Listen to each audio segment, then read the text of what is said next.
Chapter 404. Although the girl's strength was not great, when she used all her strength, the wooden stick cut through the air and made a sound of wind. Li picked up the osmanthus cake with one hand and suddenly reached behind him with the other hand, grabbing the wooden stick with great precision in the dark. Mississippi Lou's previous devilish training was very effective, making his skills a lot better than in his previous life. He couldn't beat a martial arts master, but he could deal with a weak girl. The girl didn't seem to expect the little thief's reaction to be so fast.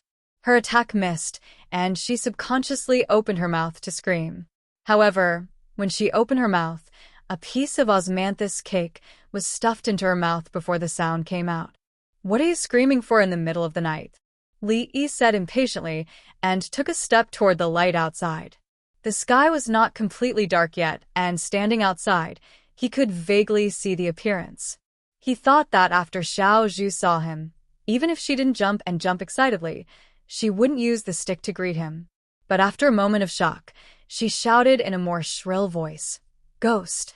In the dark, the expression on Li Yi's face froze, and a few black lines appeared on his forehead. "Brother Dong, Uncle Wang, it's really nothing. It's just that I accidentally sprained my ankle when I was walking just now. I'm sorry for causing you trouble." Xiao Zhu explained to the two people standing outside the door apologetically. "It's no trouble." The kind middle-aged man looked into the room and asked, "Where's Miss Ruoqing? Is there really nothing at home?" Xiao Zhu said, "Sister Ruoqing is in the room. There's really nothing wrong."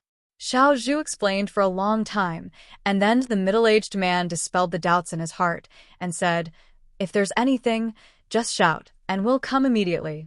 After sending the two people away with great difficulty, Xiao Zhu closed the door and quickly ran into the room. At the same time, Li also finished the last piece of osmanthus cake. "Is it really you?" She walked around Li twice and asked suspiciously. Today, she had heard from Zue Mo that he was living a good life in the capital, that he had been conferred a noble title, that he was a high-ranking official, and so on. Yet, she saw him stealing things from the kitchen at night.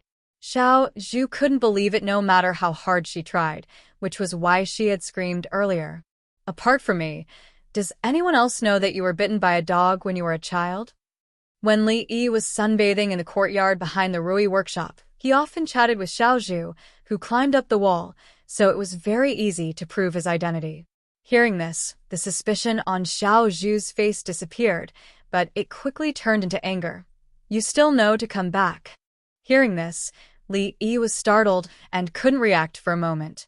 What did he mean by he knew to come back? Looking at her expression again, there was disappointment mixed with anger, like a little wife who had caught her husband fooling around outside at night, and all the emotions of grievance were written all over her face. Li Yi's heart was full of doubts, but her emotions didn't seem fake. For a moment, he even suspected, before he left Qing in prefecture, that he had lost another particularly important memory. What happened to me?" Thinking of this, even his words became strangely guilty.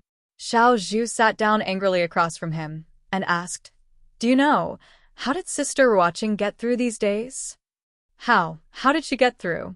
Li thought. Why did it bring up Ruoqing again? Could it be, in the memory that he had lost, the main character was someone else? Even if it was amnesia, it should be a memory from half a year ago. The plot couldn't be so complicated and bizarre, right? Chen Yuzhu looked at Li and said angrily, "These 2 months, Sister Ruoqing hasn't slept well at all. Do you know, because of those things in the brothel, she didn't sleep at all last night, and today she slept for less than an hour. She has lost a lot of weight. Didn't I remind you several times before I left to take good care of Miss Ruoqing, to let her pay attention to rest and not overwork?" Li looked at her and said, "Don't tell me you didn't get this allowance." He knew Ruoqing worked very hard, and when he left, he specifically told Xiao Zhu that when necessary, the matter of the brothel could be put aside, and taking good care of her body was the most important. He had reminded her of this more than once, and even specially paid her a salary. Now she was blaming him. Xiao Zhu was speechless for a moment, because what Li said was the truth, but how could she change what Sister Ruoqing had decided? In short, it was still his fault. I don't care, the brothel is yours, you think of a way. The young girl pouted, and didn't intend to reason with Li Yi, with a look of, I am cute, I am right. Li Yi did not intend to reason with Xiao Zhu. Only now did he understand why the brothel business had developed so quickly in just a short 2 to 3 months. Wan Ruoqing had even forgotten to eat and sleep because of this, and he, as the shopkeeper, felt a little guilty. Where is Miss Ruoqing now? Li Yi stood up and asked. Inside. Xiao Zhu pointed to the room with the light on and said doubtfully, Strange, we were talking so loudly outside. Sister Ruoqing should have heard us long ago. Why hasn't she come out yet? Li Yi and Xiao Zhu opened the curtain and walked in, and saw a figure leaning over the table. Even in her sleep, Ruoqing was frowning slightly, as if she had encountered something troublesome. She looked far more haggard than the last time Li Yi saw her, and although her beauty hadn't decreased, there was a hint of poignant beauty in her. These days, it was as Xiao Zhu said, she really did forget to eat and sleep, otherwise she wouldn't be so thin. Sure. Sister Ruoqing is asleep. Don't disturb her. The young girl made a shushing gesture to him. Li nodded and walked over slowly. There were some papers neatly stacked on the table, and the handwriting on them was very elegant, familiar hairpin-style, small regular script. Li Yi picked up a few of them and looked at them. They were about the specific arrangements of each brothel. There were many of these papers. She couldn't have been handling all the trifling matters by herself all the time. Could she? Her hands were half in the air, and her head was leaning on the table, exhaustion written all over her face. Seeing her eyelashes tremble a few times, as if she was about to open her eyes, Li reached out and touched a spot on the back of her neck. What are you doing? Xiao Zhu ran to the front, looking at him warily. She needs a good rest now. I just touched her sleep point. Li walked to the chair, looked at her, and said impatiently, What are you standing there for? Hurry up and help her. In fact, the young girl didn't have much strength, so she couldn't help much. Li Yi almost carried her to the bed by himself and covered her with the quilt. That light touch just now, she wouldn't wake up until the next morning. When Wan Ruoqing fainted in front of Rui Brothel, he had also carried her, and this time, he found that she was much lighter than before. She won't wake up until tomorrow morning. I'll take these things on the table. Take good care of her. Li Yi picked up the stack of things, looked at Ruoqing again, and walked out of the room. Watching Li Yi's figure disappear outside the door, the young girl curled her lips and said in a low voice, You know how to care for Sister Ruoqing. At least you have some conscience. Chapter 405. The osmanthus cake could barely fill one's stomach, but it was not enough. Not far from Rui Lane, there was a noodle stall. Li Yi and Xiao Huan used to frequent it. He didn't expect the noodle woman to still be there. Li Yi ate another bowl of noodles. The woman didn't speak much, and didn't seem to recognize that he used to be a regular customer of the noodle stall. She had many customers every day, and it was difficult to remember one or two. After finishing the noodles and returning home, he lit the lamp and sat at the table. He took out the things he got from Ruoqing and carefully flipped through them. The handwriting on the paper was elegant and the content clear. Li didn't have to spend much effort to have a comprehensive understanding of the current situation of the theater. There were about 20 theaters in Qing and Prefecture, with the prefecture as the center and extending outwards. Because of the lack of manpower, it had almost reached the limit of expansion. As for the Jianghu and Wulin, they were all handled by Old Man Sunday. The authority of the Wulin hero ranking increased day by day. There were even some brothels outside the city that provided arenas for all kinds of masters to compete for rankings. The masters participating there were free of charge, but the spectators had to pay a certain fee. Of course, no one was short of a few copper coins. Many people felt that watching two people fight on the stage was much more interesting than watching a group of people perform. Therefore, there was no lack of spectators for every competition, and the profits could not be ignored. It wasn't easy to develop to this point in 2 months. No one knew better than Li Yi how powerful this force was. Of course, the current development of the brothel had reached a bottleneck. If they wanted to keep the customers, they had to continuously innovate and have better stories and scripts. Fortunately, he still had to stay in Qing and prefecture for a while longer. Taking advantage of this time, he could bring out the legendary cultural crystals. He had slept enough during the day and didn't feel tired. He took out a brush and paper. Xiao Huan wasn't there, so he could only grind the ink himself. After a while, Li Yi raised the brush and closed his eyes. When he opened them again, a thick book that others couldn't see floated in front of him. On the front page were 3 big words: Journey to the West. Before the chaos was divided, the world was in chaos and no one could see it. Ever since Panga broke the primordial world and created the distinction between pure and turbid. As a few lines of small words appeared on the paper, the story of a monkey officially opened a new chapter in this strange world. In the courtyard next door, the girl's body moved about, using the moonlight to practice her swordsmanship. She would look up from time to time. Even when she was about to rest, the lights were still on. The moment Wan Ruoqing opened her eyes, she was stung by the sunlight shining through the window. She covered her eyes with her hand and sat up on the bed with a trace of doubt on her face. If she remembered correctly, she only wanted to take a nap on the table for a quarter of an hour. How did she end up lying on the bed? Moreover, the sky was clearly turning dark at that time. Why did it suddenly light up now? Was it an illusion? For her, from the time she laid on the table to the time she woke up on the bed, it seemed that only a quarter of an hour had passed. At this moment, her mind was still a little dazed. "You're awake." Just as she was trying to make her mind clear as soon as possible, a muffled voice suddenly came from the direction of the room door. Li Yi held a stuffed bun wrapped in paper in his hand and one in his mouth. Seeing that Wan Ruoqing had woken up, he gestured to her and said, "I just bought these buns with cabbage fillings. Do you want 2? Wan Ruoqing looked at him in a daze. Her face was filled with amazement and shock. For a moment, she was unable to come back to her senses. After a while, she nodded and said, Then I'll have one." Li Yi was very clear on how long it would take for a person to wake up after their acupuncture point was hit. Therefore, when he came early in the morning, he bought breakfast for 2. Wan Ruoqing washed up for a long time before appearing in front of Li Yi again. She did not have any makeup on, and her face was bare. She seemed to be in better spirits than last night.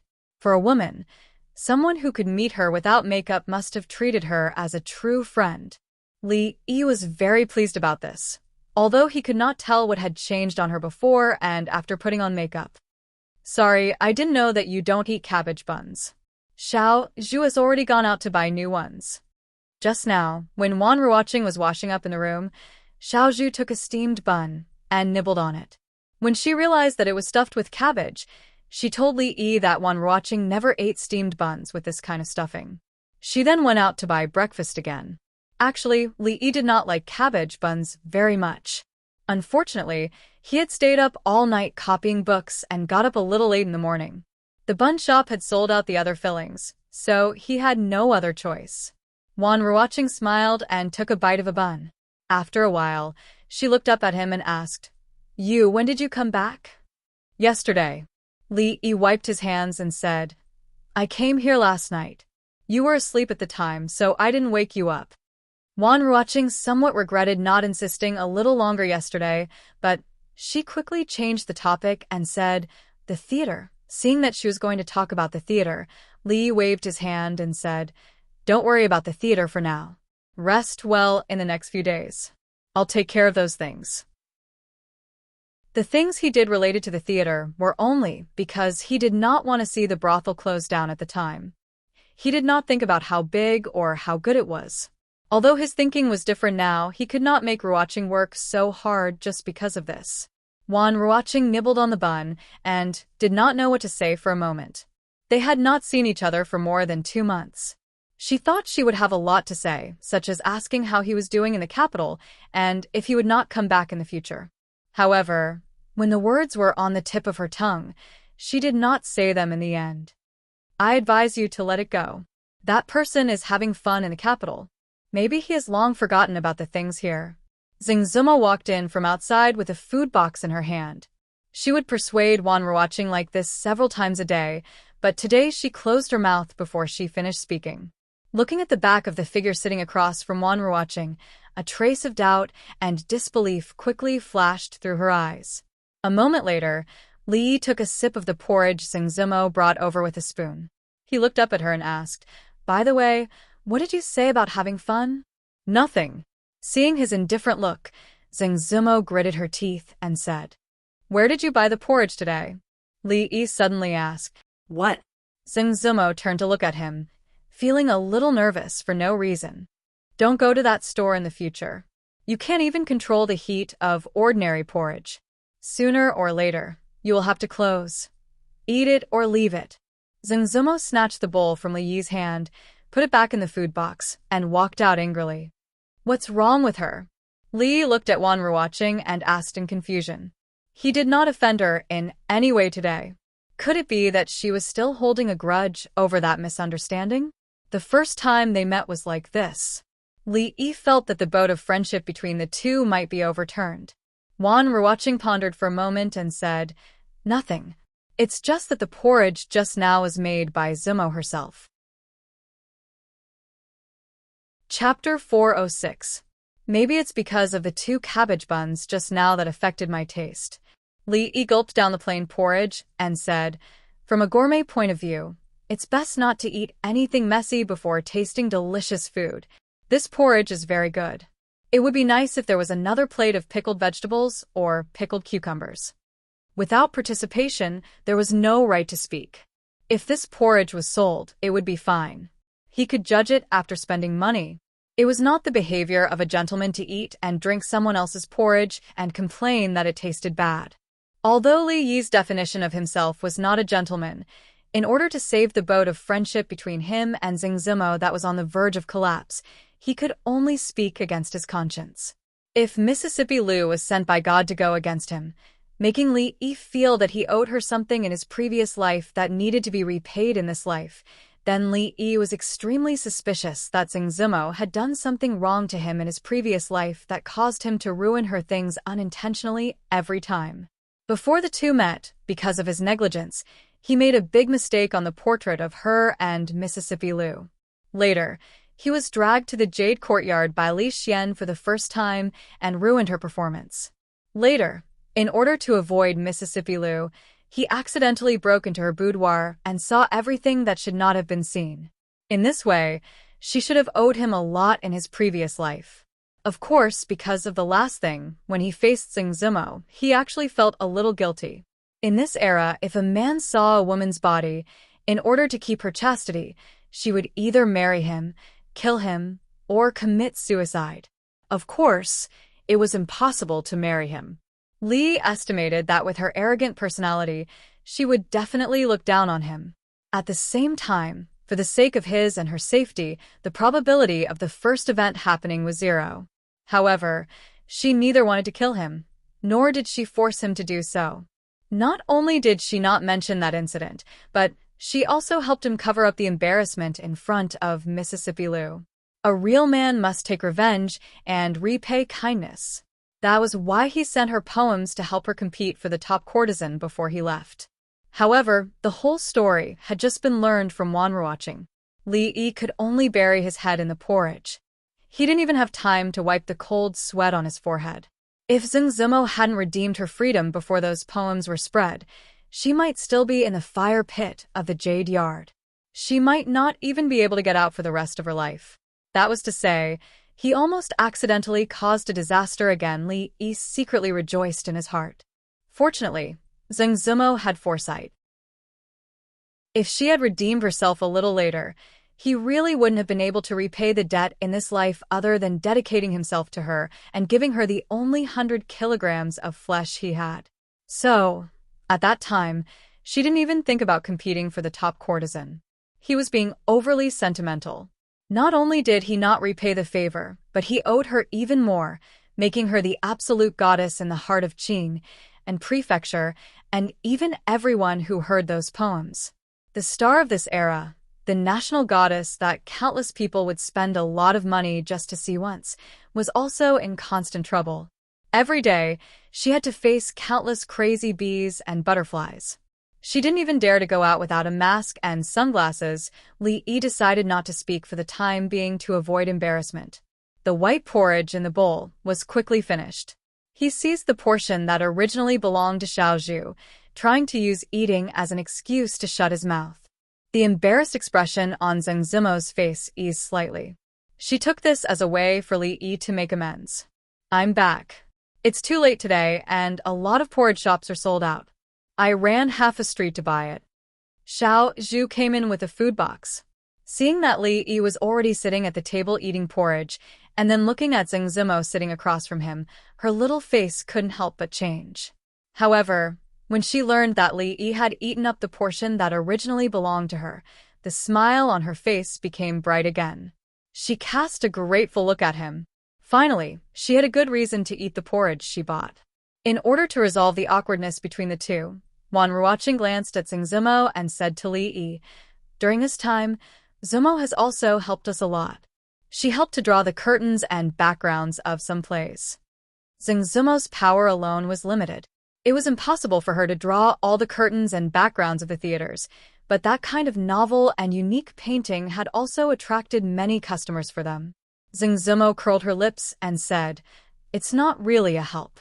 It's just some useless painting. Besides, I get paid for painting those things." Wan Ruoqing smiled and said, "A painting of the Luo Shui goddess has been sold for hundreds of taels of silver outside. There's no market for it. We can't afford such a high reward." Zheng Zimo glanced at Li Yi. Speaking of which, the growth of her fame and the improvement of her painting skills were all thanks to him. However, although her paintings were very valuable now, it was nothing more than because they were rare. If they could be bought easily, then what was the difference between them and the common goods on the street? Moreover, she was not short of money at all, and did not need to sell her painstaking efforts. Li Yi was a little full now, but seeing Zheng Zimo's appearance, he knew that the boat would not capsize this time. He suddenly felt that the 2 bowls of porridge just now were the 2 most meaningful bowls of porridge he had ever eaten. He came over in the morning to give the first few chapters of Journey to the West to Wan Ruoqing so that the storytellers could familiarize themselves with it first. The official serialization would begin tomorrow. At the same time, he hadn't been to the theater for a long time. He wanted to see what the theater was like now. "I'll take you there." The nearest theater was only a few dozen steps away from here. Li Yi and Wan Ruoqing walked out of the door and happened to meet a group of people coming from the front. Seeing those people, Zheng Zimo, who was walking at the back, changed her expression. She was about to retreat, but it was too late. "Miss Zimo, what a coincidence." A young man at the front immediately greeted her and said with a smile, "So this is the Luo Shui goddess." Indeed, seeing is believing. She is indeed a peerless beauty. "Miss Zimo, I have set up a banquet at the Agarwood Tower today. I wonder if you can do me the honor." Most of these people were young men. After one of them took the lead, the others came forward one after another, talking politely and attentively. Some of them had seen Zheng Zimo countless times. They tried to please her many times, but she didn't take them seriously. Some of them came purely because of her reputation. They felt that although this Luo Shui goddess was extremely beautiful, she didn't seem to be as exaggerated as described in the poem. She was not much better than this year's champion, Lu Qiao, and even comparable to the woman next to her. But since she was so famous and almost everyone in Qing and prefecture knew her, there must be a reason. Thinking about it this way, it made them even more curious. Li Yi was also stunned by this sudden scene. It was one thing to hear Wan Ruoqing say it, but it was another thing to see Zheng Zimo's pursuers with his own eyes. Who would have thought that in ancient times, there were fans of their idols who came to stop them? The young man looked talented and seemed to be well-read, but he actually said such a lame reason like, "What a coincidence." Die-hard fans really lowered their intelligence as for the person who set up the banquet at the Agarwood Tower, who would treat their idols to a meal so casually. They should at least take out thousands of taels of silver to show their sincerity. Seeing this scene in front of him, an idea suddenly emerged in Li Yi's mind. If Zheng Zimo's influence could spread to the capital and then put up a big billboard in front of every perfume shop with a picture of Zheng Zimo holding a perfume in her hands, It must be three-dimensional, and at the end, add an advertising slogan. XX perfume. Miss Zumo said it was good after using it. In this way, not only would women be unable to refuse, but it would also attract a large number of male customers. The business would be booming. Chapter 407. In this world, no one knew better than Li Yi how powerful the fan effect was. In the past, he thought that because of the background of the era, it was impossible to have a star model like the one in the future. However, seeing the scene today, he realized that this matter seemed to be very promising. Since there was a goddess of Luo Shui, why couldn't there be other goddesses like the goddess of Wei Shui, the goddess of Hans Han, and other goddesses? Of course, it was not easy to promote a national goddess like Zeng Zumo, who had beauty, temperament, and a little luck. However, grassroots stars were closer to life. Sister Osmanthus Cake, Sister Grapevine, Tofu Beauty, Sister Tonghulu, and these civilian goddesses could be achieved with a little hype. If not, he could let the brothel operate and each state and county would elect a few state and county beauties. Then he could push out a few newcomers signed by his family. Excellent actors not only relied on acting skills to make a living, but also had extremely high requirements for appearance. With a foundation, the event was held by his family, and the final right of interpretation was also up to him.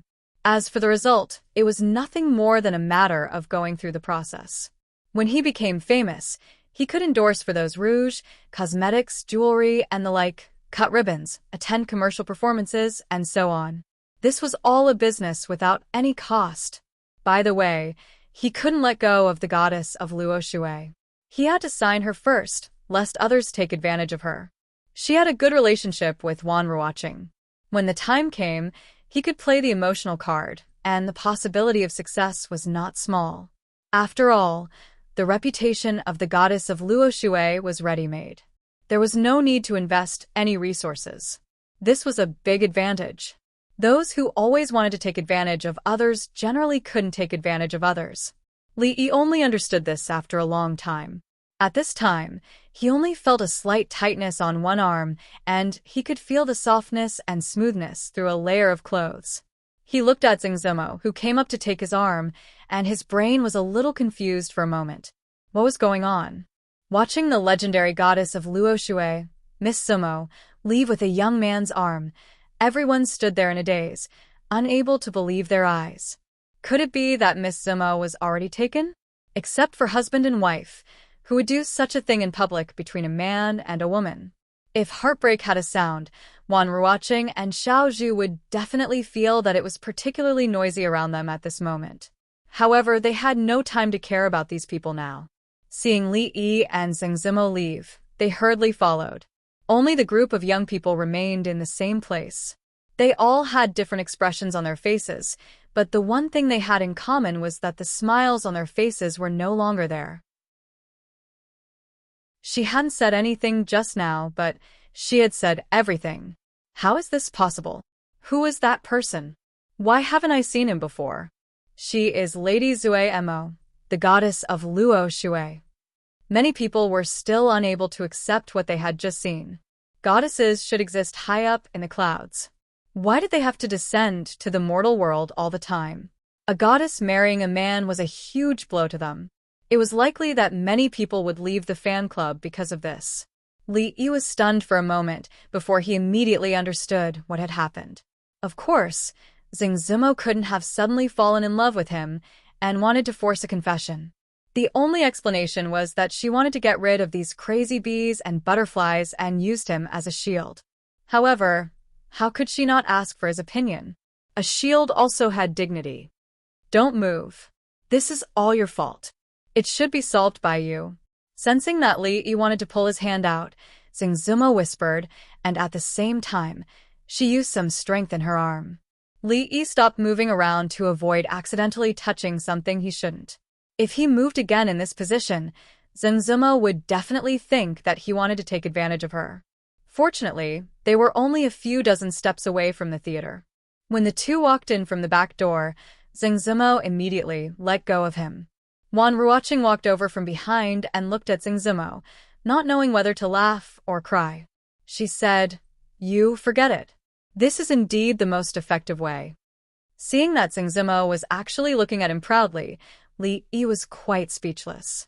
If it was in modern times, it was not uncommon for girls to hug and kiss, let alone hold a shield's hand. This was how it was played in many TV dramas. The shield was generally a standard tall, rich, and handsome man with both looks and wealth. The female lead was a sweet and innocent girl who acted as a play for her ex-boyfriend or ex-boyfriend's current girlfriend or ex-boyfriend's current boyfriend. Then, under a miraculous fate, after 20 or 40 episodes of twists and turns, after experiencing all kinds of setbacks and blows, they would end up together with the original shield, making countless ignorant girls in front of the TV jealous. However, this was not modern times, nor was it an idol drama. Could it be that the shield had already appeared thousands of years ago? Moreover, the goddess of Luo Shui, who was equivalent to an A-list actress in Qing and prefecture, was not a sweet and innocent girl with zero sense of existence. If there was a female star in the future who dared to do this, the man's ancestors would probably be dug out. On the second day of coming to Qing and prefecture, Li Yi foresaw the trouble he was about to encounter. However, the most troublesome thing was not Zhengzimo's suitors, but how he should explain to Rui and Mississippi Lu's sword. Of course, the reason was still because of his decision 3 months ago. At this time, he could only slowly swallow the bitter fruit he had sown. Thank you for your kindness before, but this matter started because of you, so it should be ended by you. Anyway, you will leave soon. When you arrive in the capital, no one will know who Zhengzimo is. Zhengzimo turned to look at him, raised a white palm, and said, "After today, our previous grievances are written off." Wanruoqing only knew that the two of them had never been on good terms, especially because of those poems. Zhengzimo had complained a lot in front of her in the past 2 months, although she could clearly see that her complaints were fake. More than once, she had seen her secretly looking at the poetry book with a silly smile. Li knew that she was actually talking about something else. After hesitating for a moment, he also raised his palm. Pa, pa, pa. No, there was only one sound. Pa. A high five as a vow. Zhengzimo raised her eyebrows. After giving Li Yi a high five, she turned around and walked further inside. Her footsteps were obviously relaxed. Li shook his slightly numb palm, wondering why she had used so much strength just now. However, he also secretly breathed a sigh of relief. It seemed that the boat had sailed to a calm sea, and there was no need to worry about turning over in a short time. In a room backstage of the theater, Old Sun put aside a stack of newly collected scripts and let out a long sigh. The previous scripts and stories were almost used up now. If they didn't innovate, the theater would gradually become deserted again. He absolutely didn't want to see that. However, the new scripts he saw recently were all old and boring, and none of them could be used. This serious problem was already imminent. However, the lack of a script was only a matter of urgency. There was another matter that was really urgent. The new county magistrate way was obviously not easy to deal with. How could they fight with the county magistrate in the territory of Anqi County after losing their backer? The sound of footsteps came from the door. Old Sun suppressed these emotions, turned his head, looked at the person, and said doubtfully, "Why is Miss Sumo here now?" "Miss Ruoqing is not here now. I'm afraid you have to go home to find her." Before Zhengzimo answered, 2 other figures walked in from the door. "Hey, Miss Ruoqing is here. I happen to have something to talk to you about." Old Sun didn't finish his words. Looking at the young man who walked over side by side with Ruoqing, he was stunned for a moment. The wrinkles on his old face were like blooming chrysanthemums. He said in surprise, "Sir, you're finally back." Chapter 408. Old Man Sun had personally witnessed the revival of this brothel and its gradual development to its current state. He could see gratifying changes almost every day, and all of this stemmed from the miraculous means of the person in front of him. As long as he came back, all the problems would be solved. Lack of new stories and scripts. Pressure from the local officials? He didn't have to worry about these. Under the guidance of Old Sun and Wanruoqing, Li visited all the theaters in and outside the city in the morning. He even sat down with them to watch a few plays. Everything in the theater was orderly and well-organized. It was a world of difference from the previous brothel. As the other theaters were too far away, Lee didn't have time to visit them. As for the special performances for martial artists, they were far away outside the city. Naturally, he didn't have the chance to see them today. Along the way, Old Sun kept telling him about the development of the theater these days. The reputation of the Qing and prefectural theater had spread far and wide. There were more than 20 theaters, which almost included most of the actors living at the bottom of the society. Even actors from other states and counties came to seek shelter. However, because there were too many people, the theater couldn't accommodate them all. Now they could only do some chores. As long as they could eat, it was good. Old Sun talked incessantly. All of them are very grateful to you. They hope that we can bring the theater to other states and counties. There are countless actors living in poverty there. In the past, most of these actors worked alone. They built a small shed in Wa City or formed a group. They could only rely on tips to survive. They had the last meal, but they didn't have the next one. They even wandered around the prefectures. Because of their lowly status, they couldn't do anything else. Their profession didn't allow them to live a stable life. Suddenly, there was such a place. They only had to do what they had always been doing. Their food and accommodation were provided, and they were paid a lot. They didn't have to run around. Which actor wouldn't be tempted? The success of the Qing and prefectural theater was due to its high-quality content and scientific management methods. Both of these were things that other people could not learn or had a hard time learning. Thus, they hoped that the spring breeze of the reform of the brothels would blow to where they were and that they would stride into a beautiful new era. It had almost become the common hope of the performers in the nearby counties. At the mention of this matter, the weariness on Old Man Sun's face was swept away, and his muddy old eyes flashed with light. Years later, the actors who had gotten rid of their lowly status and could finally live under the gaze of thousands of people would never forget the words of the kind old man before he died. Life is but once for us, and a man's life should be spent in such a way that when he looks back on his past, he will not be ashamed of wasted years.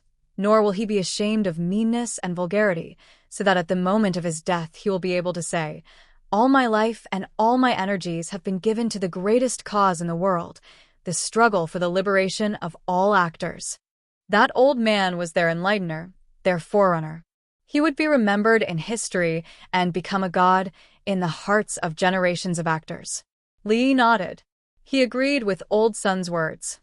Our goal is the Sea of Stars. The entire Jing Kingdom. Qing and prefectural theater isn't enough.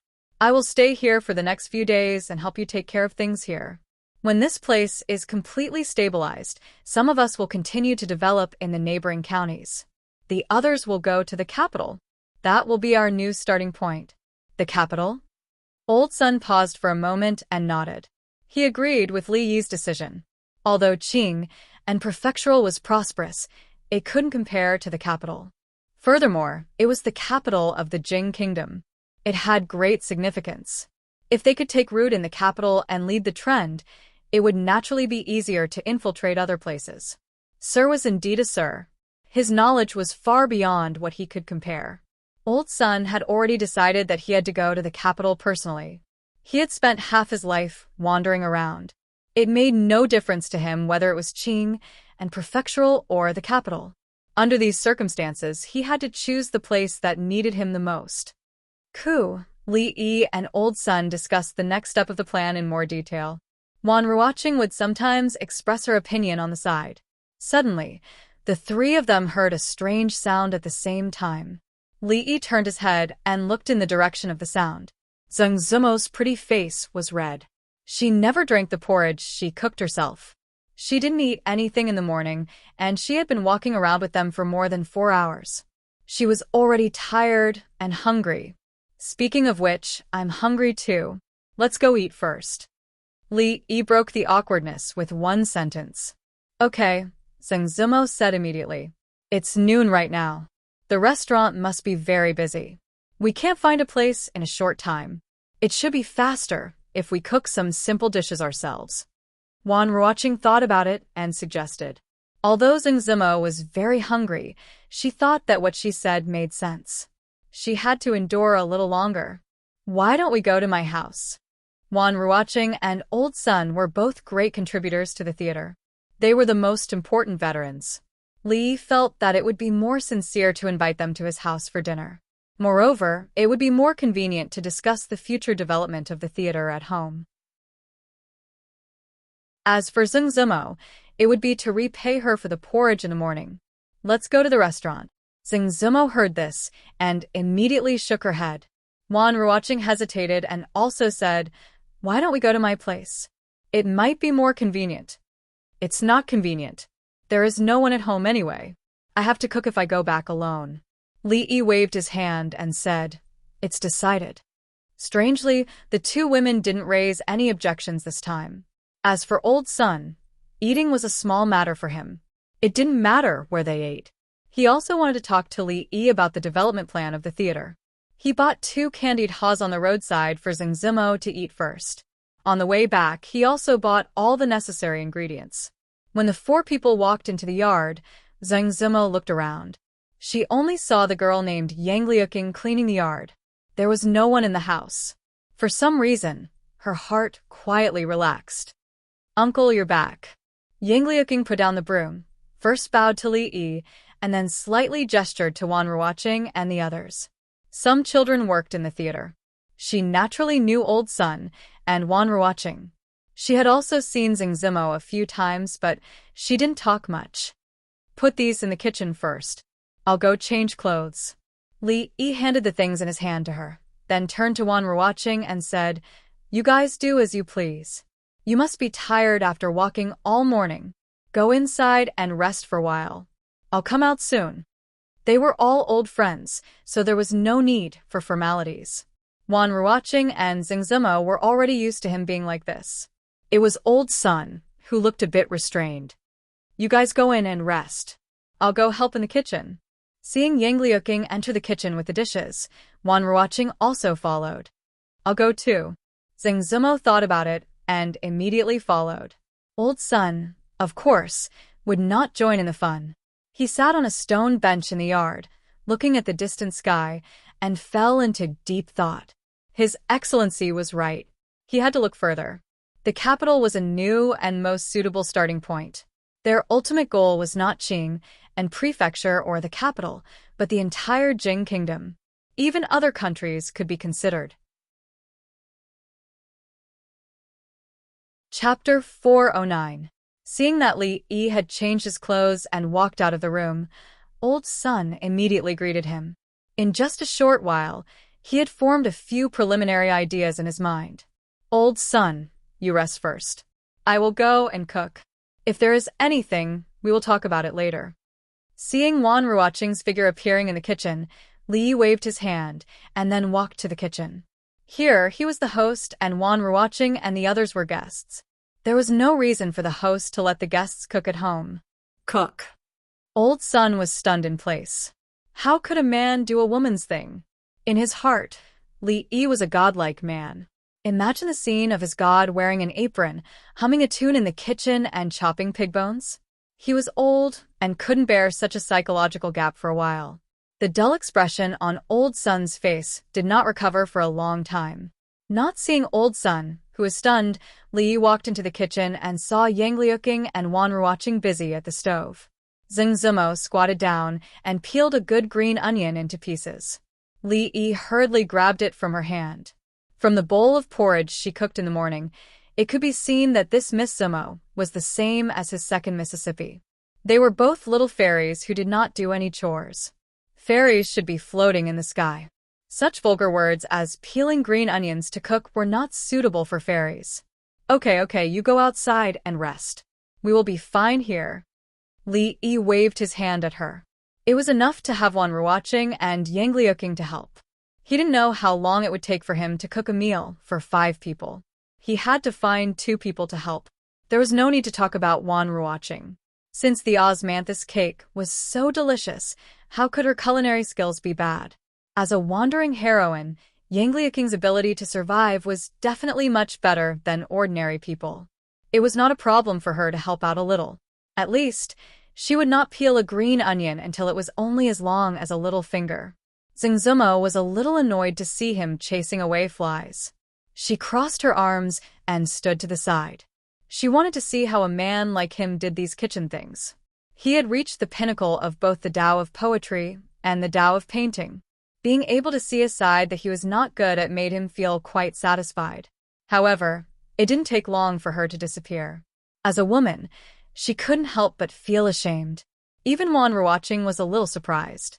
She knew that Li Yi often cooked, and his culinary skills should be passable. He could even make a bowl of ordinary porridge with endless aftertaste. However, when she saw his exquisite and somewhat exaggerated knife skills and skilled movements, she couldn't help but feel inferior. Yang Liuqing had stayed here for a long time, so she was not too surprised. If she was allowed to do it, she could cut it faster and better, although the taste was not comparable at all. Zengzumo didn't watch for long and walked out in shame. As a woman, it was not something to be proud of to be defeated by a man in a place where she should be proud. Steaming and boiling were still the mainstream diet of ordinary people, but it was not the case in Li Yi's family. Since they were not short of money, stir-frying with iron wok replaced those two simple cooking methods. Thus, Zengzumo smelled the aroma coming from the kitchen in the yard. She was already very hungry, and she almost involuntarily swallowed a mouthful of saliva. Then, she felt that this action seemed very spineless, so she involuntarily swallowed a mouthful of saliva again. In the past, in the Jadeite courtyard, other than sometimes involuntarily singing and performing, she didn't have to worry about anything else. As the top artist of the Jadeite courtyard, the madam would naturally have people serve her very well. However, after redeeming herself and moving out, she and Xiao Cui had to personally handle all the big and small things, including clothing, food, housing, and transportation. The trifling matters were still manageable, but the 3 meals a day couldn't be bought from a restaurant every time. However, she and Xiao Cui really didn't know anything about cooking, so they could only practice diligently, surrounding the stove for several hours a day. Fortunately, she was naturally intelligent, and after a few days, she finally understood that going to elder sister Ruoqing's place for a meal was the best solution. At this moment, smelling the fragrance in the air, she stared blankly at the direction of the kitchen, and her thoughts inevitably drifted away. If, a moment later, Zengzumo pinched her arm to expel that unrealistic thought from her mind. Wan Ruoqing and Yang Liuqing were in the kitchen. They helplessly found that other than picking the onions, peeling the garlic, and occasionally passing seasonings to him, they couldn't do anything else. No, they could still carry the plates. Every time Li Yi finished a dish, he would ask them to bring it out. After a short time, 4 hot dishes, 4 cold dishes, and 1 soup were all finished. A total of 8 dishes and 1 soup. It was already a very high standard to entertain guests. The square table was just enough for 4 people, but with the addition of Yang Liuqing, the 3 women were all skinny, so it didn't seem crowded even with 5 people. You guys have worked hard these days. I'll drink first to show my respect. Li Yi raised his cup to Wan Ruoqing and Oldman Sunday. Without them, there wouldn't be the current theater, and his plan wouldn't have been possible. This cup should be a toast. Of course, because most of the people sitting here were women, his cup was actually tea. However, a toast was the same. The details weren't important. Master, you're too kind, too kind. Oldman's son hurriedly raised his cup in return. His dreams and wishes could be realized all because of Li Yi's support. How hard was it to realize a dream? Zengzumo looked at the table full of delicious food and secretly swallowed a lot of saliva. She had been hungry for a long time, but she couldn't eat in front of so much food. It was a double mental and physical torture. This cup is for the future of the theater. This cup is for ourselves. Hearing these words, Zengzumo's face turned a little pale. Couldn't they toast after eating? They could toast while eating. Okay, the food will be cold in a while. Let's eat. Finally hearing these words from Li Yi's mouth, Zengzumo couldn't wait to pick up her chopsticks. Who? Hubby, is there a guest? Rui walked in from the door and looked at the situation in the room with a slightly startled expression. Mississippi Liu, who followed in, didn't have any expression, But the little maid on the side couldn't help but change her expression after seeing Zengzumo. Wasn't the painting that the son-in-law hid that woman? Zengzumo's already extended chopsticks stopped in midair. In an instant, she felt that her entire life had become a lot darker. Chapter 410.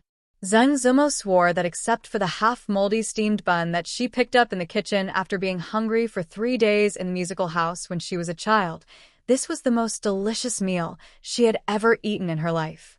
Sister Ruoqing's cooking was also very delicious, but it seemed that today's was more suitable for her taste. For this reason, she was a little, no, very envious of Li Yi's wife, even the little maid.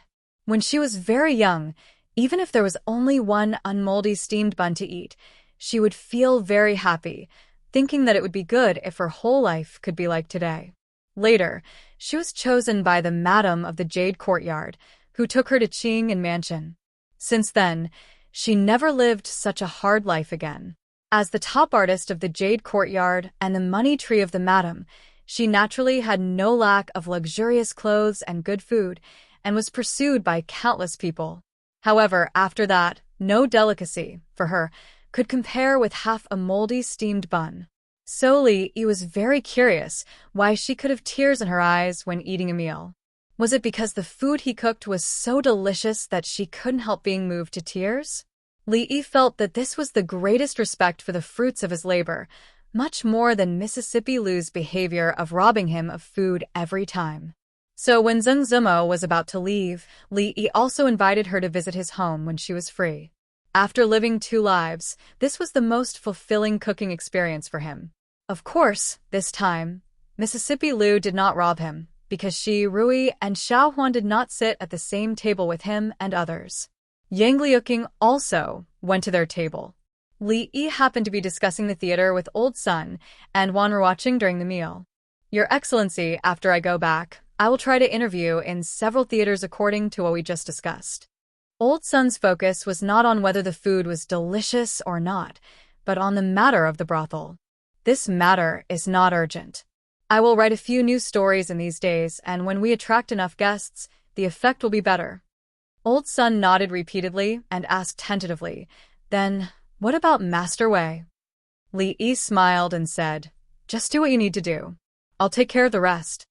With Li Yi's words, Old Man Sun was finally reassured. This meant that an Anxi County magistrate wasn't worthy of the Lord's attention. With such a background, the development of the brothel would definitely be much smoother. After sending them off, Li Yi lay on the rocking chair in the courtyard alone.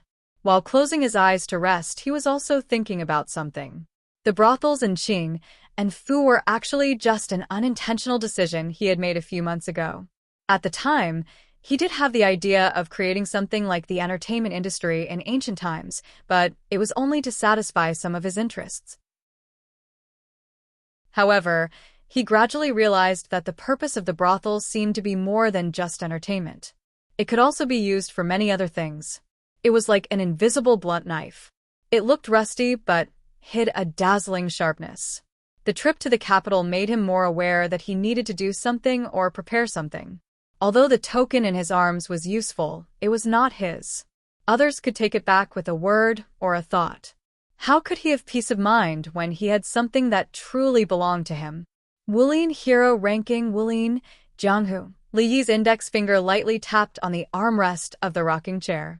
At this moment no one, including himself, knew that the words he was muttering in the courtyard would stir up the entire Jianghu of the Jing kingdom in the near future, to the extent that the world would be turned upside down. At this moment, Xiaohuan was helping Rui clean up the dishes in the kitchen. From time to time, she would poke her head out to take a look. Only when she saw the son-in-law alone in the courtyard did she feel relieved. Slightly further away from Li Yi, the sword in Yang Liuqing's hand danced. Mississippi Lu stood to the side and watched. Occasionally, she would open her mouth to give him a few pointers. Every time this happened, a look of joy would appear on Yang Liuqing's face. In just a moment, the sword's light would become even sharper. 2 branches of red apricot peeked over the wall and into the courtyard. The leaves rustled in the breeze. The warm breeze was pleasant and refreshing.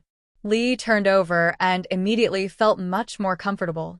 He then remembered that it had been a long time since he had felt so comfortable. Not long after he closed his eyes, the familiar drowsiness of noon hit him. His perception of his surroundings gradually disappeared. At this time, it was the second year of Jinghe, 10th of April, spring. In Qing and Prefecture, for most people, they might not know who the magistrate was, or who the prefectural magistrate was. They might not even know who the emperor was. This was because it was too distant for them. However, it was impossible for them not to know who the Luo Shui goddess was. Those poems were really too famous. Especially when the Luo Xinfu was released, it caused countless people to fight to copy it. This indirectly caused the price of paper in Qing and Prefecture to increase by more than 20%. Many paper shops and printing shops became rich because of this. Naturally, they were grateful to the goddess of Luo Shui and the #1 scholar of Qing and Prefecture, who was famous but never seen. The gifted scholars marveled at the attainments of the poems themselves and regarded the chance encounter with the beauties described in the poems as a matter of elegance. After this incident, the reputation of the Jade Courtyard's leading courtesan became even greater. Even those who had not been educated wanted to see what the woman, who was rumored to be like a fairy from heaven, looked like. They could not see the fairies in heaven, but could they not see the Luo Shui goddess who had come down to earth? The fame of the Luo Shui goddess was not only limited to men. In Qing and Prefecture, whether it was a young lady from a noble family or a village woman who did not want to see her, they were all women. Those who had the slightest bit of confidence in their looks all wanted to compare with the Luo Shui goddess. Where were they lacking? Of course, there were also smart people like the 10 top courtesans who understood that they were lacking compared to Zhengzhemo. One was the #1 scholar in Qing and Prefecture, and the other was the #1 scholar in the Jing Kingdom. In short, the former top courtesan of the Jadeite courtyard, the Luo Shui goddess Zhengzhemo, had been the topic of conversation in Qing and Prefecture and the focus of everyone's attention. 2 months ago, everyone thought that she had an extremely ambiguous relationship with the #1 scholar in Qing and Prefecture. Otherwise, why would he write such a poem for her? However, after 2 months of observation, everyone was surprised to find that no one of the opposite sex had ever appeared by Zhengzhemo's side. For most people, this was, without a doubt, great news. In particular, those self-proclaimed romantic geniuses or noble young masters who had a bit of confidence in their looks suddenly became the lascivious bees and butterflies around the Luo Shui goddess. They tried to win over the Luo Shui goddess who had fallen to earth. Even the son of the county magistrate was no exception. However, after so many days had passed, it seemed that no one had won the Luo Shui goddess's heart. The Luo Shui goddess hadn't even attended a single banquet. This news was neither good nor bad. They didn't get to pick the peach, at least others didn't get to taste it either. Everyone's hearts were balanced. However, at this time, an unknown fellow who blocked their way out of nowhere had snatched away the peach that they had been yearning for. How could they not be angry? For a moment, the guy whose name was unknown immediately became the public enemy of all men in Qing and Prefecture after the news spread. Chapter 411. Is there any news? Who on earth is he? I heard from the people I saw that day that the man looks unfamiliar. He doesn't seem to be very famous in the Qing and Prefecture. Could it be that he isn't from the Qing and Prefecture? This is outrageous. The Luo Shui goddess belongs to the Qing and Prefecture. How can she be taken away by an outsider? In just 2 days, topics such as, who on earth is the mysterious man beside the Luo Shui goddess, and what is the relationship between the outsider and the Luo Shui goddess, immediately became the hot topic of discussion. The speed at which it spread was enough to make people dumbfounded. In fact, the focus of people's discussion was no longer on Zhengzhemo. The man who appeared beside her that day was the focus of the public's opinion. Investigate. We must find out who he is. In a gorgeous mansion, a young nobleman ordered several servants. It's impossible for him to suddenly appear beside Lady Zhengzhemo. There must be something we don't know. Go and investigate. Humph. Apart from me, who else is worthy of the Luo Shui goddess? No matter who that person is, I will make him regret it. Messages and orders came from all corners, and countless pairs of eyes stared at Zhengzimo's residence.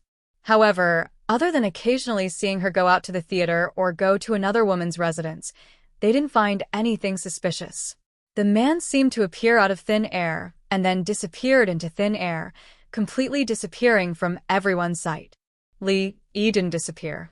In order to write the Jing Kingdom's version of Journey to the West and the Legend of the Condor Heroes as soon as possible, he almost didn't go out for the past few days. He edited, combined with the real history of this world, and removed the parts that were easy to be harmonized. There was a lot of work to be done. Even his daily sunbathing time was compressed to half an hour. Maybe it was because he hadn't tried to work so hard for a long time. After a few days, he felt that his body couldn't bear it. Thinking that Wan Ruoqing had persisted for more than 2 months in a more difficult and tiring situation than him, a man who could be regarded as a low-level martial artist in the martial arts world couldn't compare with a weak woman, he couldn't help but feel ashamed. At this moment, he planned to go to Huichun Hall to buy some ingredients for making medicinal cuisine. The recipe for the medicinal cuisine was found by him after looking through many books. He would give it to Xiaozhu later and ask her to nourish Wan Ruoqing's body during this period. After all, the future development of the theater couldn't do without her. The reason why he chose to go to Huichun Hall was because it was the nearest medicine shop. Secondly, he didn't have to pay there. When he taught the suturing technique to Dr. Chen from Huichun Hall, Dr. Chen said that in order to thank him for his selfless contribution, the medicine hall would not charge him a single cent as long as he came to visit them in the future. Only by being careful could he live a long life. Although he didn't have much money, as a man who knew how to live, he should save where he could, right? The door of the medicine shop was open. Li Yi took out the recipe for the medicinal cuisine from his arms and walked in. Doctor, how is my eldest brother's injury? In Huichun Hall, a strong man grabbed Dr. Chen's arm and said, Don't worry. Let me go first. Dr. Chen struggled to get rid of the man's hand. He stood up and said, His external injuries are not serious. He will recover after a few days of rest. But the internal injury he suffered is quite serious. I'm afraid it will take him a long time to recuperate. A long time to recuperate? That is to say, my eldest brother won't die? The strong man pondered over Dr. Chen's words. After a moment, his face lit up and he grabbed Dr. Chen's hand again and asked. Dr. Chen shook off his hand again. With one hand behind his back, he raised his head and looked like a lonely master. He said, Who am I? It's just a small injury. Of course, it won't be fatal. That's great. The strong man cried out in surprise. Then he thought of something and said angrily, Those quacks said that even immortals couldn't save my eldest brother. They are all useless. Dr. Chen's medical skills are better. As a doctor, Dr. Chen was very happy to be praised by a patient. A smile also appeared on his old face. Glancing at the middle-aged man who was lying on the bed, his complexion much better than before, he secretly felt that it was not time for him to die. If he had come a few months earlier, he was afraid that he would have ended up the same as the quack that the man had mentioned. He could only come to the conclusion that even a deity would not be able to save him. What kind of divine person could come up with a method to stitch up people's wounds like a bag? It seemed incredible, but it could save people in times of crisis. He went to the capital once and personally handed this method to the imperial physician. When he left the capital, the imperial physician had already decided to promote this method to the world. If all the doctors in the world could learn this method, how many lives would be saved and how much good karma would be created? Even if 1 in 10,000 of them were to fall on him, it would be enough to protect him from illness and disaster for several lifetimes. Thank you, divine doctor. Thank you. Just when Dr. Chen was distracted, the man had already knelt on the ground and kowtowed to him. It was a doctor's duty to treat and save people. Dr. Chen hurriedly bent down to help him up. However, the man was so strong that he could not move him at all even when he used all his strength. Seeing a figure enter Huichun Hall, Dr. Chen was stunned for a moment and immediately said, "Don't thank me. If you want to thank someone, thank that Lord." The suturing technique used to save your elder brother's life was suggested by that Lord. Although the man's brain was not good enough most of the time, it was not to the extent that he could not understand the sentence. He turned around and was about to speak when he saw the young man standing in front of him. He was stunned for a moment and blurted out the word benefactor. Li Yi was also stunned. As soon as he walked into the medicine shop, someone bowed to him. What was even more unexpected was that the guy kneeling on the ground was the stupid and cute mountain bandit who wanted to rob him a few days ago but was mercilessly humiliated by Mississippi Lou. He looked at Dr. Chen with a puzzled expression. His meaning was obvious. What was the situation in front of him? The process of the matter was not complicated. After Dr. Chen explained a few words, Li Yi finally figured out the situation. It turned out that a few days ago, after the man was rejected by several doctors in the city, he carried his injured brother and came to him. If it was a few months ago, he did not know how to suture wounds. In order to avoid trouble, he might have told the man to go back and prepare for his funeral. However, things had changed. Dr. Chen was now a first-class divine doctor in the eyes of everyone. He disinfected, sterilized, and sutured the wound. After this set of procedures, he finally brought the man back from the gates of hell. Hence, the scene of the man kowtowing today. However, Dr. Chen knew better than anyone else that although he was the one who saved the man, the person this man should thank the most should be Li Yi. Benefactor, we owe you our lives. After knowing the truth, the man patted his chest and said with a serious expression, "If you have any errands in the future, just let me know. I won't frown even if I have to climb a mountain of swords or plunge into a sea of flames." Li Yi thought to himself, "How is this owing a life? If it weren't for your stupidity, you would have died under Mississippi Lou's sword a few days ago when you blocked the road to rob him. How would you have the chance to kneel here and kowtow?" Chapter 412. You don't have to, Li Yi waved his hand. Why would he need someone to climb a mountain of swords and plunge into a sea of flames for him? Even if he did, he wouldn't dare to ask this silly, cute man to do it. His ability to do bad things was definitely much stronger than his ability to do good things. The person lying on the bed was a rather thin middle-aged man. His face was thin, and he looked somewhat similar to the burly man. Perhaps it was because he was injured, but his face was slightly pale. After the burly man spoke, he also spoke, "My younger brother is slow-witted. If he has offended you in any way, I apologize on his behalf." The middle-aged man spoke politely and properly. He didn't seem to have the same parents as the stupid man at all. Li Yi shook his head and said, "It's not that I've offended you. It's just that I need to be more familiar with the official language in the future so that I can disguise myself as a bandit. I've already memorized it. If you don't believe me, I'll recite it for you." When the big man heard this, he said with some dissatisfaction, "Listen, benefactor. I planted this mountain and I opened this tree." Li was starting to wonder if the two of them were really twins, but the distribution of the brain during the embryonic stage was not very balanced. This man had obviously only received a small portion of the brain, but his body had been compensated. He was much more muscular than his elder brother. It was a surprise to see the two brothers here. He still had serious things to do. He explained the purpose of his visit to Dr. Chen.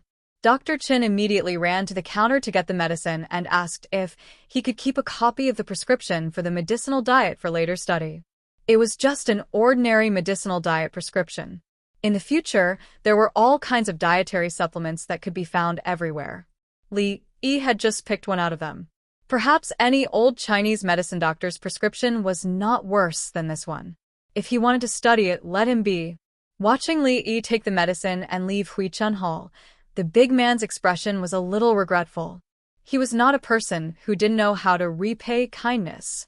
On the contrary, if he received kindness from others for no reason, he would always feel depressed if he didn't return it quickly. However, they didn't need him at all, which made him very depressed. After a while, the big man seemed to think of something. He took out an ingot of silver from his arms and put it on the counter. He said to Dr. Chen, This is the medicine fee for the next few days.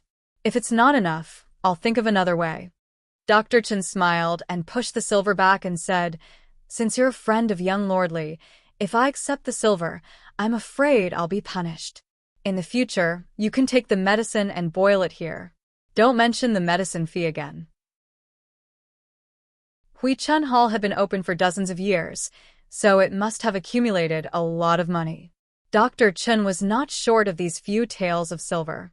For him, because he had personally offered his miraculous skill, he had received a promise from the imperial physician, which was far more important than a few hundred or a few thousand taels of silver. Soon, he would hand over Huichun Hall to his disciple. He would go to the capital again and learn medical skills from Lord Lu. If he could achieve great medical skills in his lifetime and enter the Imperial Physician's Bureau to work, he would have no regrets even if he died. The middle-aged man slowly sat up from the bed. He had always been decisive, so he didn't refuse. Even if he wanted to repay the kindness, the prerequisite was that his body could recover. He smiled and said, "I am greatly indebted to you, but I don't know your identity. I'm really ashamed. I wonder if Dr. Chen can tell me?" The middle-aged man was obviously very talkative. When the two of them talked, the big man felt a little bored. He scratched his ears and cheeks, feeling very uncomfortable. There were experts competing in the theater outside the city today. Both of them were rare experts on the heavenly list. He didn't know if the hero's ranking and heavenly list would change after today. If he could go and watch the show, how good it would be. Under Li Yi's arrangements, Wan Ruoqing didn't have much to do these few days. Other than occasionally going to the brothel, she stayed at home to read the two books, Journey to the West and The Legend of the Condor Heroes. She wasn't very interested in the latter, but she heard from Old Sun that the book was very well received in the theaters outside the city. When the storytellers told the stories, the theaters were almost full, and most of them were people from the martial arts world. Old Sun had always been in charge of matters related to the martial arts world. She spent most of her time on the former. Obviously, this story had a wider audience and was suitable for almost all theaters. When they received a story, they would first spread it around through the storyteller. As time passed and the popularity of the story died down, they would then adapt it into a play. Any guest who had heard the story would almost never miss out on these plays, and the theater would thus welcome a second wave of customers. However, this wasn't all. For example, all the stories in Strange Tales from a Chinese studio had been printed into books through the printing workshop. They were very popular in Qing and Prefecture, and were always in short supply. There were also picture books adapted from the stories, and even snacks sold in the theater. These were all extensions of the theater's business. In her free time, she would occasionally think about how the brothel, which had only had a dozen people and was struggling to survive, almost falling apart, had grown into such a colossus in such a short period of time. Originally, she just wanted to live with Yuzhu in Qing and Prefecture. Even if they weren't rich, they could still get by. She never thought that a day would come where she could decide the fate of countless actors with a single thought. She didn't lack in material things, but she needed to be more careful with every step she took. As she was thinking about these things, Xiao Zhu came bouncing in from outside. She waved the thing in her hand and said, "Sister Ruoqing, guess what this is?" Wan Ruoqing didn't answer because she knew that with Xiao Zhu's personality, she would definitely say it in the next moment. "This is the medicine that Li just sent over. He said it's for some kind of medicinal cuisine."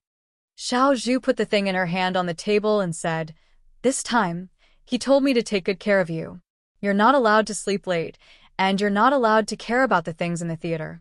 You just have to take care of your body." The young girl said with a smile, "Don't worry, I'll definitely raise you until you're fair and fat. Otherwise, how can I be worthy of the salary he paid me?" With that, she picked up the things on the table again and ran to the kitchen. "Let me do some research first. What exactly is this medicinal cuisine?" Wan Ruoqing stood up and walked into the courtyard. She stretched her body. Outside the courtyard walls, there were flowing clouds floating in the sky. Separated by a wall, the sound of two people coughing could be heard. "Miss, it's burnt again," The young girl coughed as she said, "Miss, forget it. You can't make this. Let's go out and buy it. Or we can go to Miss Ruaching's place to eat." Drunk Immerse seemed to have been stimulated a few days ago and became even more passionate about the kitchen. However, although her painting skills were superb and her singing skills were also extraordinary, she didn't seem to have much talent in cooking. After a few days, not only did she not improve at all, but her ability to make that little courtyard a mess was increasing day by day. Today's dishes, as usual. I have to make more. Thinking this in her heart, she walked towards the kitchen. These are all groundless rumors. Can you believe them? Lee rolled his eyes at Mississippi Lou and pushed the little servant girl's pitiful head to the side. But the people outside are saying, and Xiao Huan's face was bitter. The people outside were saying that the goddess of Luo Shui already had someone she liked, and the person she liked was the #1 scholar in Qing and Prefecture. Wasn't that the son-in-law? There was another half of the sentence that she didn't say. The person in the painting that the son-in-law still hid in the room was that person. Rumors, they're all rumors. Lee shook his head and said, "In the past, I owed someone a favor. I wanted to write a few poems to repay it, but I didn't expect that it would be misinterpreted by others and become like this. Rumors are fiercer than tigers. In the future, don't believe them so easily." What favor? Mississippi Lou was always able to grasp the main point in time. He couldn't tell Mississippi Lou in front of her that if she hadn't disguised herself as a man to check the Jade Yard, he wouldn't have owed her this favor. Lee waved his hand and said, "What favor is not important, think about it. Who is the goddess of Luo Shui? She is the most beautiful woman in Qing and Prefecture. She is the goddess in the hearts of all men. The number of men chasing after her can line up from Rui Square to outside the prefectural city. How could it be possible?" If he continued, it would seem like he was belittling himself. Lee looked at them and said, "Furthermore, these few months, we haven't been in Qing and Prefecture. You don't believe your own eyes and actually believe those street rumors?" I knew the son-in-law wouldn't.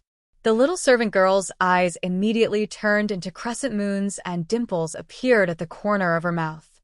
Mississippi Lou thought for a moment and felt that what Lee said was very reasonable.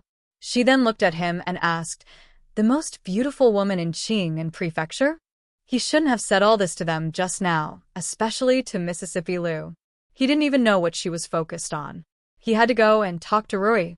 It was time to discipline this sister of hers. Rui's skills. Rui was tidying up her clothes in the room. She looked at Lee, who was leaning against the door, and thought for a moment. She said, "Although Rui is young, she is very talented in martial arts. With her current strength, as long as she doesn't encounter a grandmaster, she can basically be in a position of invincibility. However, because of her age and experience, she actually doesn't have much experience in fighting. If she meets an experienced master at the same level, she may be at a disadvantage." Are there many grandmaster masters in the martial arts world? Lee thought for a moment and asked. Rui smiled and shook her head. She said, "The threshold to become a grandmaster is very high. In the martial arts world, including those martial arts seniors who are not well known, the number of grandmasters can be counted with 2 hands. Moreover, when martial arts reach that level, they have already returned to their original state and their state of mind will also improve.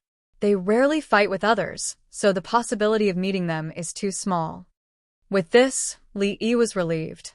In other words, below the grandmaster level, with Mississippi Lou's strength, she could be proud in the martial arts world. And those who could beat her were definitely rare in this world.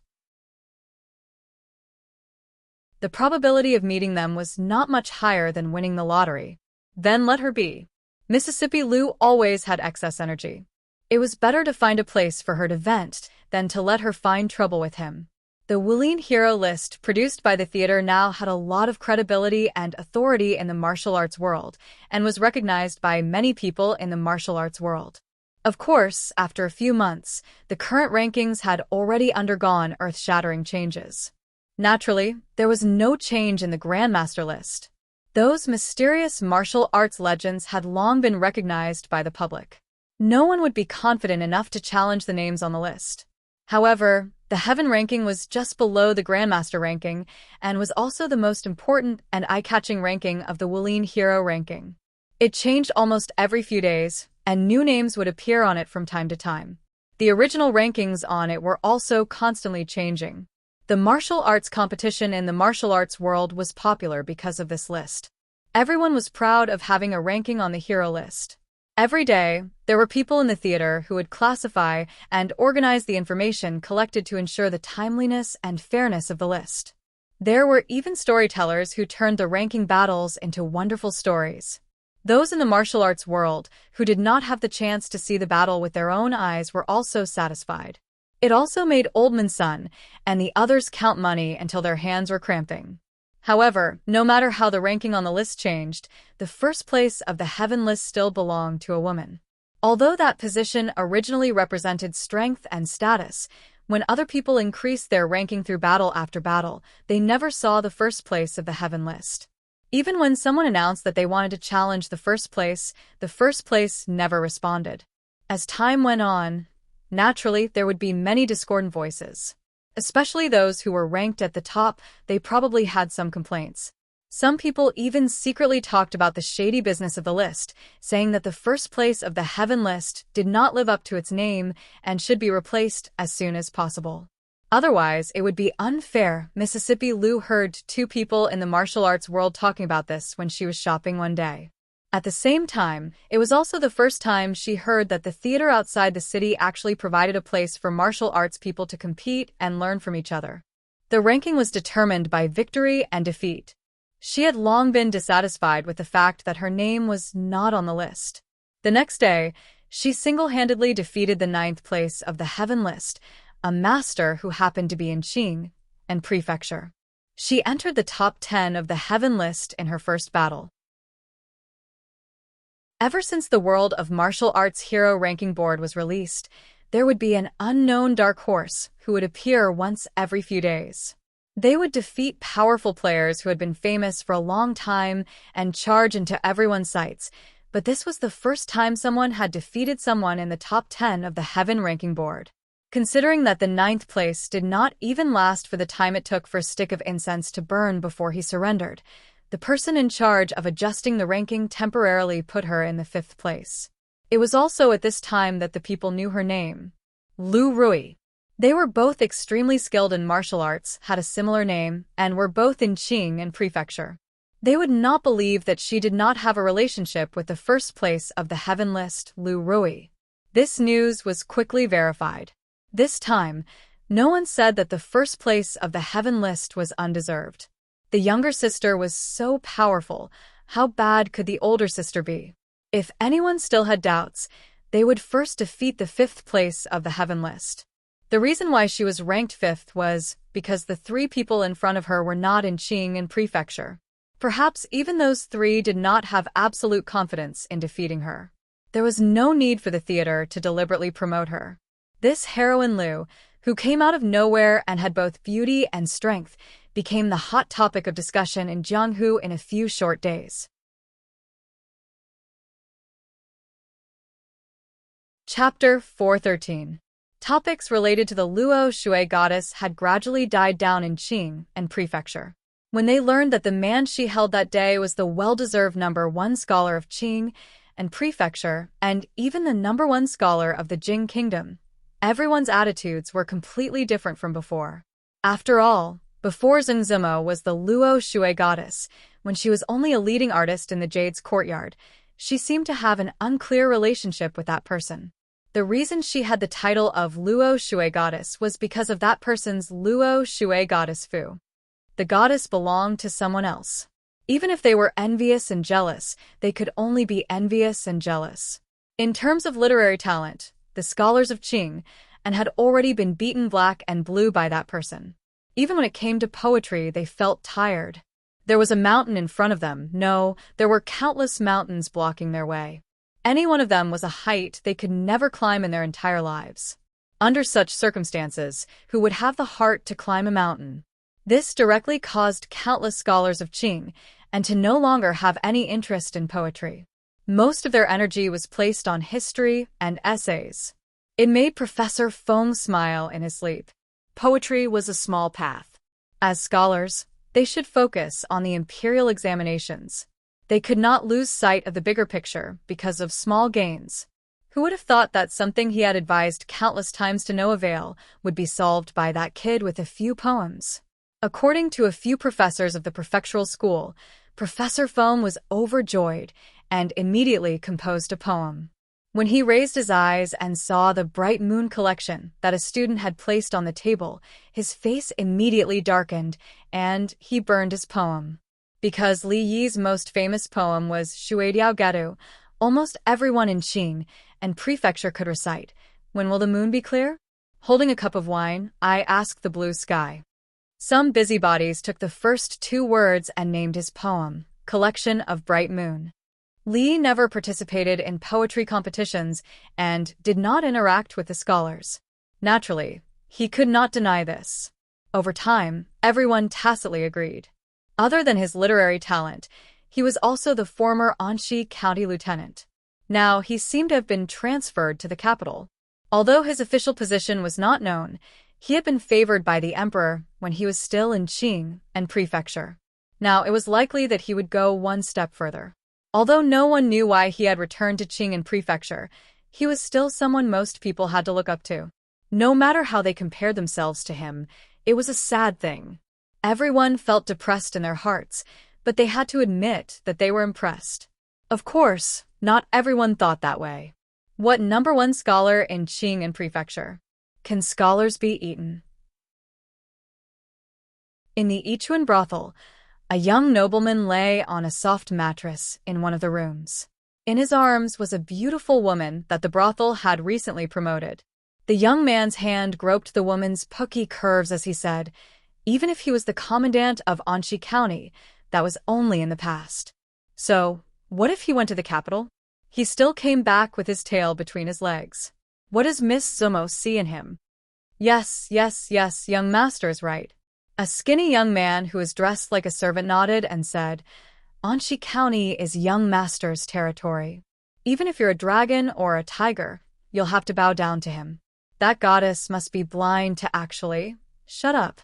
The nobleman glared at him and said, Miss Sumo just didn't realize how good I am. I don't blame her, but I'd like to see just what kind of person that Li Yi is to be able to make Miss Sumo see him in a different light.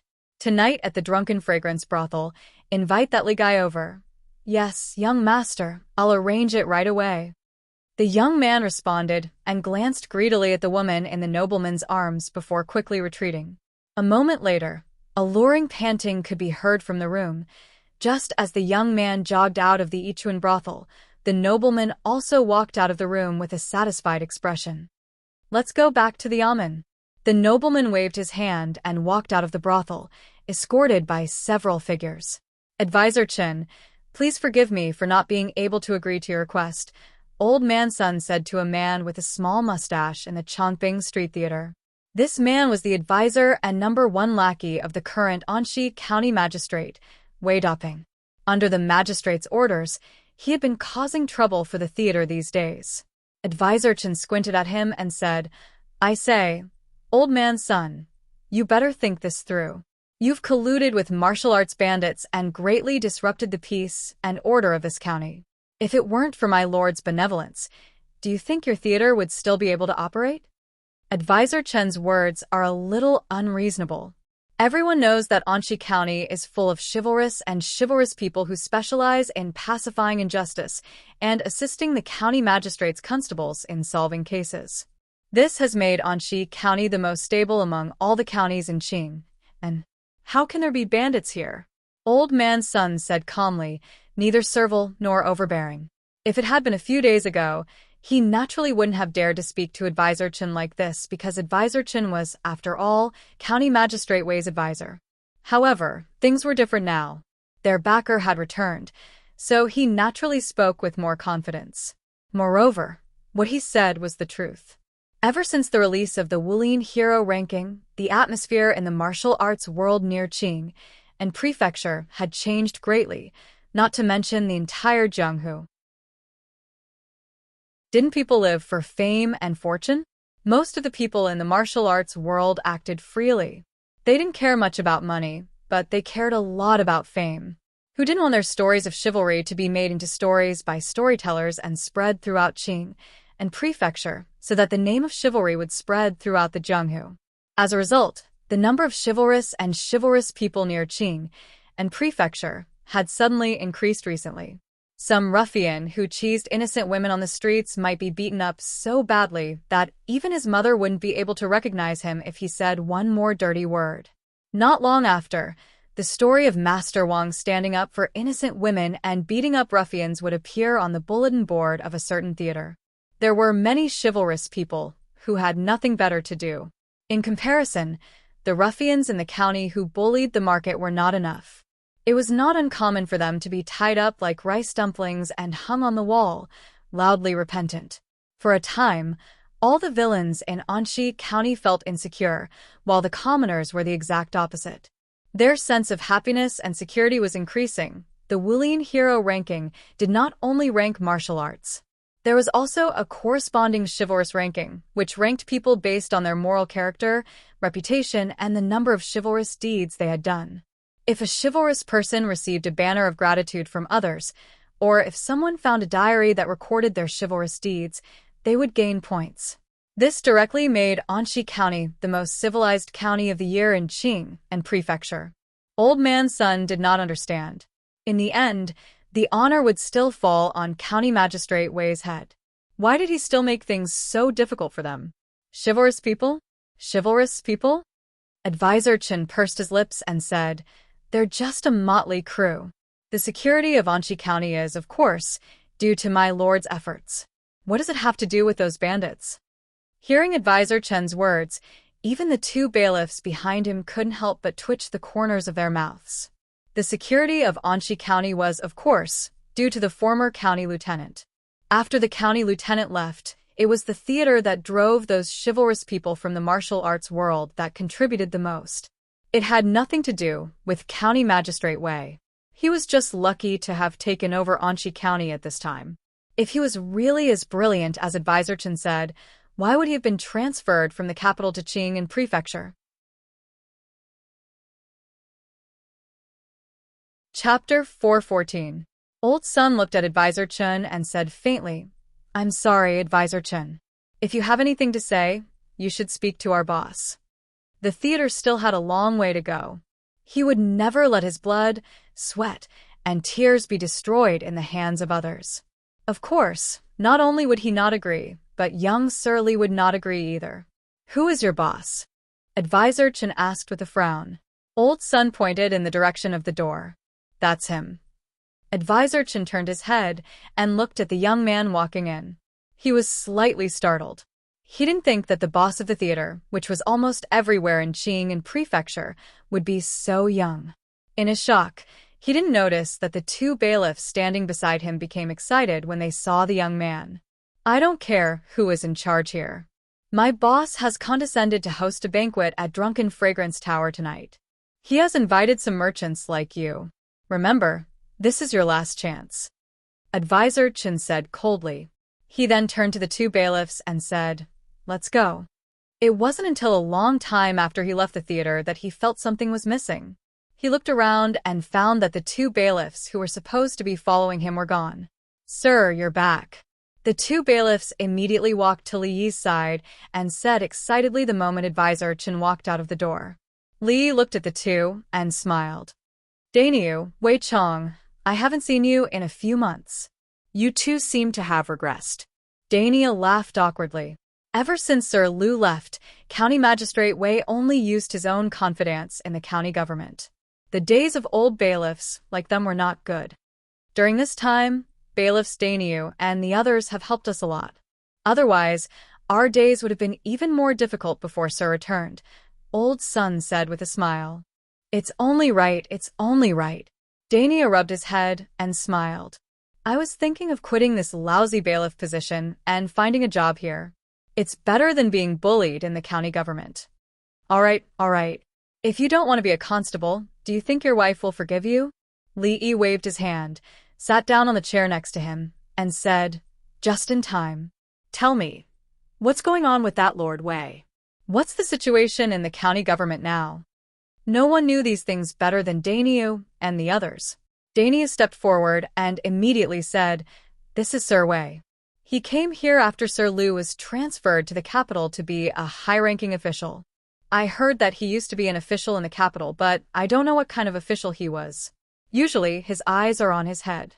Even Magistrate Wang and Secretary Zheng didn't look him in the eye. Magistrate Wang was very sad. He was so sad that he couldn't even taste his favorite tea. He was healthy, his children were filial, and his married life was harmonious. The only thing that could trouble him was his career. 2 months ago, on a sunny day like today, he and Magistrate Liu had rare leisure time. They drank tea and chatted in a secluded place in the back of the government office. Anxi County had become a model for all the counties in Qing and Prefecture, and even the whole country. Even the imperial court had praised it. As parents and magistrates, they naturally gained a lot of credit. The two of them, who originally didn't have much hope for an official career, couldn't help but feel a little ambitious as they chatted.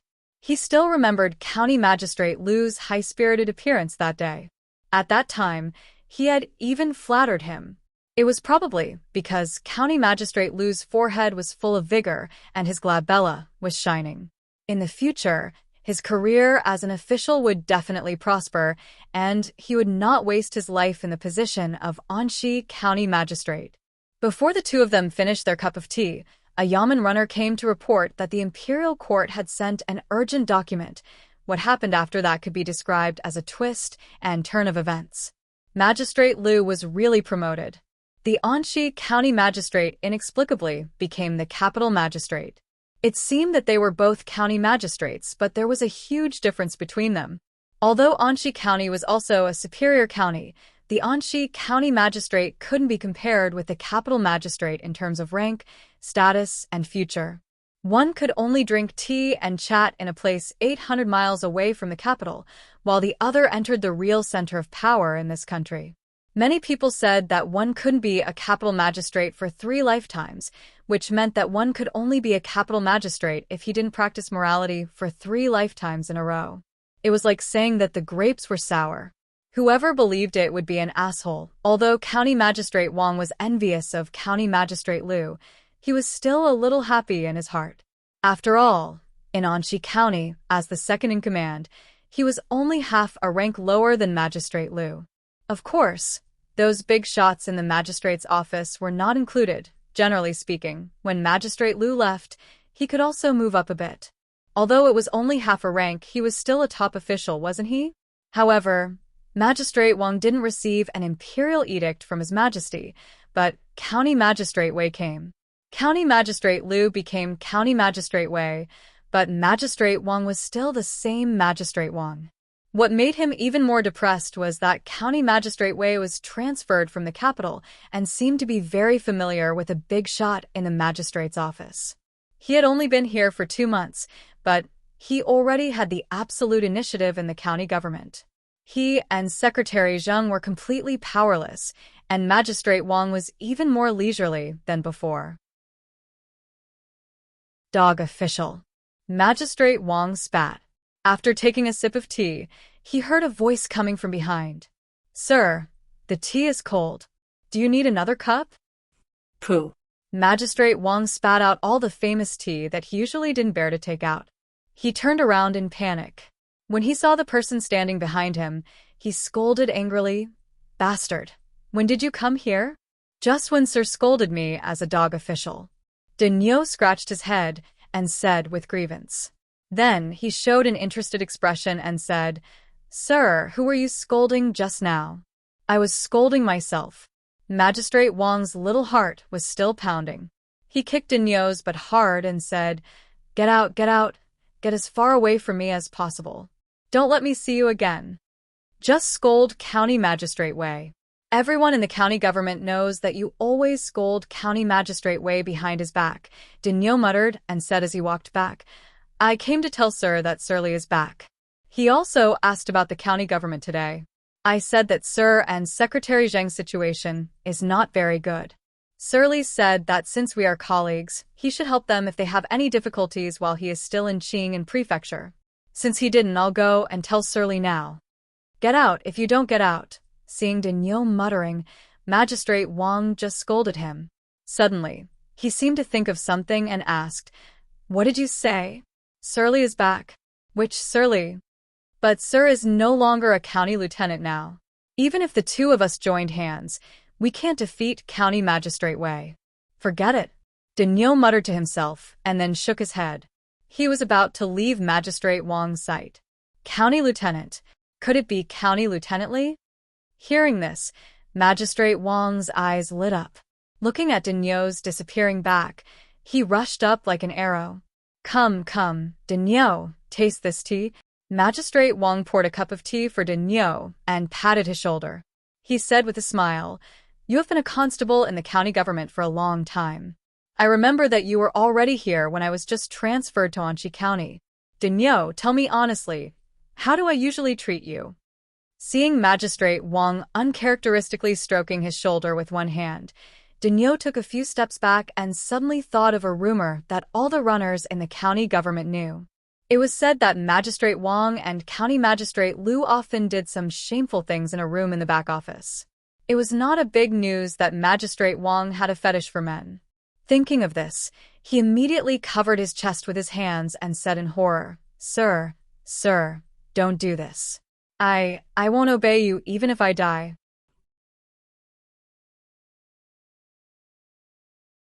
Chapter 415. Did Lord Li really say that? Magistrate Wang pretended to be calm as he looked at Daniel, but he was actually very nervous. Others might not know about his former colleague's magical powers, but how could he not know? He might not be able to fight against the new prefectural magistrate, but County Magistrate Wei. Who was County Magistrate Wei? Daniel scratched his head and said, Not necessarily. Perhaps I misunderstood. Lord Li actually didn't mean that. Magistrate Wang's eyelids twitched. If he didn't have something to ask him, he would have kicked him. He forcefully suppressed his urge to kick him and said, What did Lord Li say? Tell me everything without missing a word. What Daniel said next would determine whether he could turn over a new leaf in the future and whether he could resist County Magistrate Wei's dictatorship. The serfs could turn over and sing. Whether they would live standing or die kneeling. In short, this was the only light he could see at this moment. After a while, Magistrate Wang nodded with satisfaction. He touched his beardless chin and said, Go find Registrar Zheng and tell him that I have something important to discuss with him. Then go to Intoxicated Fragrance Restaurant and book a table for tonight's banquet. By the way, send an invitation to Magistrate Li's mansion. Daniel nodded and asked, Find Registrar Zheng, book a banquet, send an invitation. Is that all? After you're done with these things, go pick up the manure water in the latrine of the county government office. Magistrate Wang turned around and walked back to his room. When he reached the door, he stopped and said indifferently, Pick up the manure water? Hearing this, Daniel's expression immediately changed. In a room at the back of the Anqi County Government office, a slightly plump middle-aged man sat on a chair and flipped through a book on the table. Advisor Chen hurried over from outside. After knocking on the door, he entered the room and said respectfully, Lord, I've informed all those people. All of them? County Magistrate Wei Dapeng raised his eyelids and asked, What did they say? Advisor Chen smiled and said, Don't worry, Lord. If they're smart, they'll know what to do. County Magistrate Wei looked out of the window and said indifferently, I'm just afraid that they're not smart. Advisor Chen laughed sinisterly. If they're not smart, we'll make them smart. As if remembering something, County Magistrate Wei asked again, Have you been to that theater? My lord, I've already informed them. Advisor Chen immediately replied. He raised his head to look at the county magistrate with a puzzled expression. He didn't understand why the county magistrate was so concerned about the affairs of those lowly actors. Shouldn't the most important thing now be striking while the iron is hot and establishing his prestige among the rural gentry of Anqi County so that he could gain a firm foothold here? County Magistrate Wei saw his advisor's confusion, but he was too lazy to explain. Although he still regarded those actors as untouchables, untouchables also had their own uses. At least the current public security situation in Anchi County was inextricably linked to them. As the county magistrate of Anchi County, how could he allow such power to fall into the hands of others? Nowadays, Anchi County was a paradise for most of the officials. Every year, the imperial court would inspect the county and place it at the top of the list. This was a great thing for the officials in the county. If they stayed here for a few years, they would be able to advance further and officially step into the center of power in this world. For example, he had coveted the position of his predecessor, the capital magistrate, for a long time. Has that kid been well-behaved recently? County Magistrate Wei asked again. Although he usually didn't discipline his son much, he had just arrived at Qing and Prefecture. In the prefectural city, there were countless people that even he couldn't afford to offend. That kid thought that he could do whatever he wanted after coming to Qing and Prefecture from the capital. He had caused a few troubles for him previously, and now that he had yet to gain a firm foothold here, he had to be kept in check. The young master has been much more well-behaved these days, but he has been loitering around the brothels a little. He seems to have some interest in a famous woman in Qing and Prefecture. Before Advisor Chen could finish, County Magistrate Wei waved his hand and interrupted him. Loitering around the brothels was nothing. As for the woman he liked, if her family was clean, he could even bring her back as a concubine. County Magistrate Wei had never cared about such things. As Advisor Chen walked out of the room, on the other side of the prefectural city, Yang Liuqing, who was cleaning the courtyard and thinking about what her master had said, suddenly raised her head and looked at the skinny young man who had just walked in. Li Yi is, the young man said loudly. When he saw the young girl in the courtyard, his eyes immediately widened and he swallowed the words he wanted to say. What is it? Yang Liuqing frowned slightly. The young man's gaze made her feel very repulsed. If he hadn't come to find her martial uncle, she would never have let him take a step into this courtyard. This lady is. The young man walked over with a smile. Yang Liuqing's eyebrows raised and she said, If you have something to say, hurry up and say it. If you don't want to say it, then scram. As the #1 follower of the county magistrate's son, she followed him in and out of the brothels all day. She had seen all kinds of beautiful girls, but none had dared to speak to her with such an attitude. The young man's face darkened and he said, Do you know who I am? Even that Li Yi doesn't dare to speak to me like this. Originally, Yang Liuqing was still hesitating, but after hearing the young man's words, she finally stopped thinking. She picked up the broom and walked over. The young man crossed his arms and swept his gaze impudently over Yang Liuqing's body. He smacked his lips and said, Oh, this little beauty has quite a temper. His impudence didn't last long. Not long after, a scream came from the courtyard, and a figure directly flew out of the courtyard. The young man rolled on the ground for 3 to 5 feet. His clothes were torn, and his face was even more unrecognizable. He got up from the ground and wiped the blood from his nose. When he was about to curse, a broom flew out and fiercely hit his chest. The young man fell to the ground again. This time, he didn't dare to stay any longer, and he hurriedly crawled away. Yang Liuqing silently walked over, picked up the broom, and walked back to the courtyard without saying a word. These days, there were many people who came to find her martial uncle. At first, she was polite and welcomed a few people in. Later, her martial uncle said that if anyone came in the future, she could just use the broom to drive them out. However, she was worried that if she drove the wrong person away, it would delay her martial uncle's important matter. In the end, she didn't do it. Now it seemed that it was better to do as her martial uncle said. There was another more important thing. Should she also go out of the city to compete with people? These days, she had been improving rapidly. If she was lucky, she might be able to squeeze into the bottom of the heaven list. Her hands unconsciously swept the ground until another figure appeared in front of the door. What happened?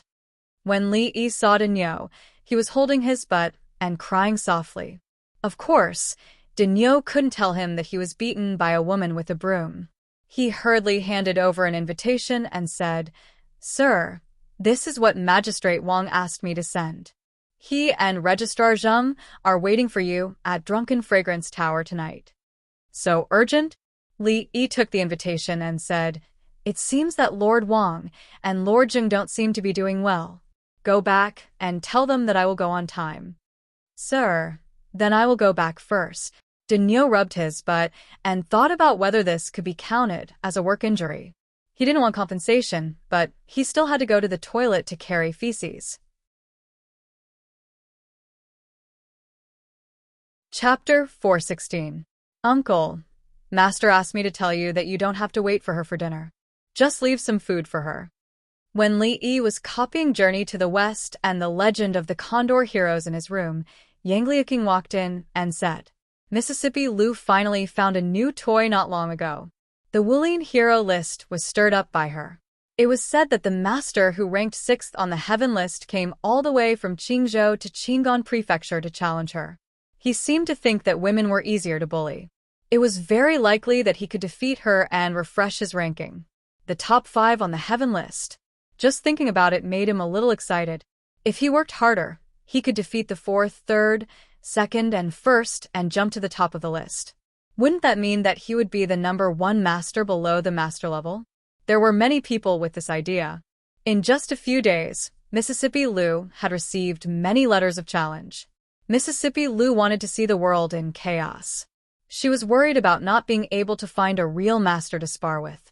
Of course, she accepted all the letters of challenge. 2 days later, under everyone's endless anticipation, the 5th and 6th ranked experts on the heavenly list finally had an unparalleled battle. The result was that after 100 moves, the experts spat out 2 ounces of blood and the battle ended. It was said that on that day, second young lady Lu wielded her sword, her white clothes fluttering in the wind, and her sharp sword light blinded countless people's eyes. After that, the people who had challenged her never showed their faces again. According to Old Sun, the performance of the theater that day was more than 10 times that of the past. These days, Mississippi Lu was very busy. She usually didn't eat at home on time. Li Yi was already used to it. Got it. What else did she say? Li Yi continued to work and asked without raising his head. Master also said that she wanted to eat braised prawns and braised purple melon for dinner. Not too sour sweet and sour fish. Steamed rice should be neither too soft nor too hard. Anything else? Li Yi raised his head and squeezed out a few words through gritted teeth. Nothing else. Yang Liuqing hurriedly ran out. His voice came from outside the door. I'm going out of the city to look for Master. I can't help Marshal Uncle during dinner. Watching Yang Liuqing quickly disappear from his sight, Li Yi sighed. She used to be such a hard-working little girl. Look at how she has been taught by Mississippi Lu. As for Mississippi Lu herself, she didn't stay at home all day. She still wanted to eat braised prawns, braised eggplant, and sweet and sour fish. If she came home late, she would eat leftovers. The Drunken Fragrance Tower was the most famous restaurant in Qing and Prefecture. It was a high-class restaurant with exquisite dishes and attentive service. It was the first choice for high officials and nobles to treat their guests. Lord Li, it's been a long time. I've missed you. In a heaven classroom somewhere, Magistrate Wang looked enthusiastic. His attitude was even more enthusiastic than when Li Yi was the county lieutenant. Lord Li, please take a seat. Registrar Zheng was even more enthusiastic. He personally walked over and pulled out a chair for Li Yi. We are colleagues. You don't have to be so polite, Li Yi said with a smile. When he was the county lieutenant, he basically fished for 1 day and dried for 10 days. He didn't have much friendship with Magistrate Wang and Registrar Zheng. But after a few months, when he saw them again after the trip to the capital, he felt inexplicably closer. Magistrate Wang cupped his hands and said with a face full of smiles, First of all, I have to congratulate Lord Li on being conferred a noble title. Since His Majesty ascended the throne, it has been extremely rare to be conferred a noble title. Lord Li's strong royal favor really makes me envious. Registrar Zheng also showed envy on his face. Why did they become officials? It was to bring honor to their ancestors and fight for a good inheritance for their descendants. Being promoted to a noble title was what they had been pursuing all their lives. They worked hard for half of their lives, but their lives became more and more miserable. Looking at Lord Li, he was so young. Alas, the more they thought about it, the more they felt that they were complete failures. Li Yi smiled and said, "What's there to be envious about, Lord Wang? Even His Majesty has praised Anxi County many times. Now that County Magistrate Liu has become the magistrate of the capital, the two of you will naturally have bright futures ahead of you."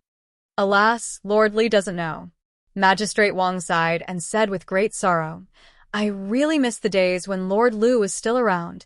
Standing behind Magistrate Wang, Ding Yo and another constable glanced at each other, and they both saw the fear in each other's eyes. Then, they quietly took 2 steps back. In their minds, they had already made up a lot of 18 forbidden stories about Magistrate Wang and County Magistrate Liu that had to be told. After listening to Magistrate Wang and Registrar Zheng talk about County Magistrate Wei's behavior after being transferred to Anxi County, Li Yi pretended to be surprised and asked, "Lord Li, your situation has already deteriorated to such a state, but County Magistrate Wei is still so overbearing?" Magistrate Wang sighed and pointed to the top of his head, saying, "County Magistrate Wei was transferred from the capital. He already has a foundation and has the support of the magistrate's government, so he acts unscrupulously.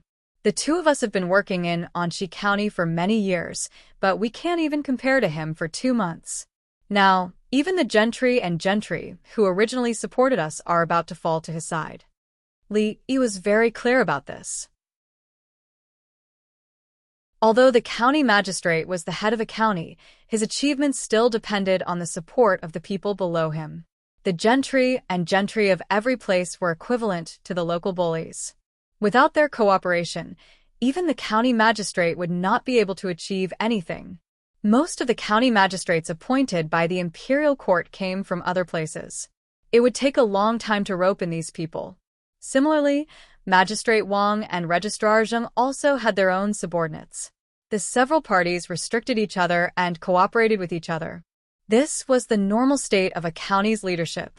Based on the current situation, the balance in Anxi County was obviously going to be broken by County Magistrate Wei.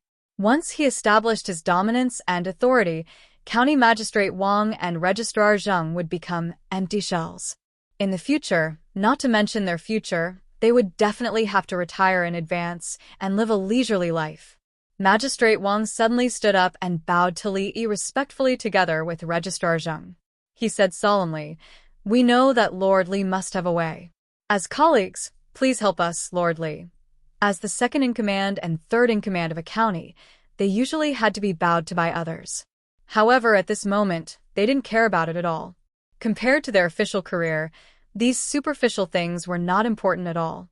If Li Yi didn't want to help them, he should be cooking braised prawns for Mississippi Liu in the kitchen at home, instead of talking nonsense with them here. It didn't matter who became the county magistrate of Anxi County, but it was a little too much for County Magistrate Wei to target the theater. If he really interfered with the theater, how could he carry out his work in the future? It would be too inconvenient to guide public opinion and create a rebellion. Regarding this matter, no matter what, he had no reason to sit back and do nothing. Chapter 417. You're too polite. Li made a gesture with his hands and said, "Since you've said so, I can't just sit back and do nothing. But this matter can't be explained clearly in a few words. Let's sit down and talk about it slowly." After getting Li Yi's promise, Magistrate Wang and Registrar Zheng's dejection was swept away, and their faces were full of expectation. Even County Magistrate Liu had to respect County Magistrate Li before. Since he was so confident, the possibility of success should be 80 to 90%. "What's your plan?" Magistrate Wang looked at him and asked. Li Yi didn't answer directly. Instead, he looked at them and asked, "Before that, I want to ask you two first. County Magistrate Wei squeezed you out.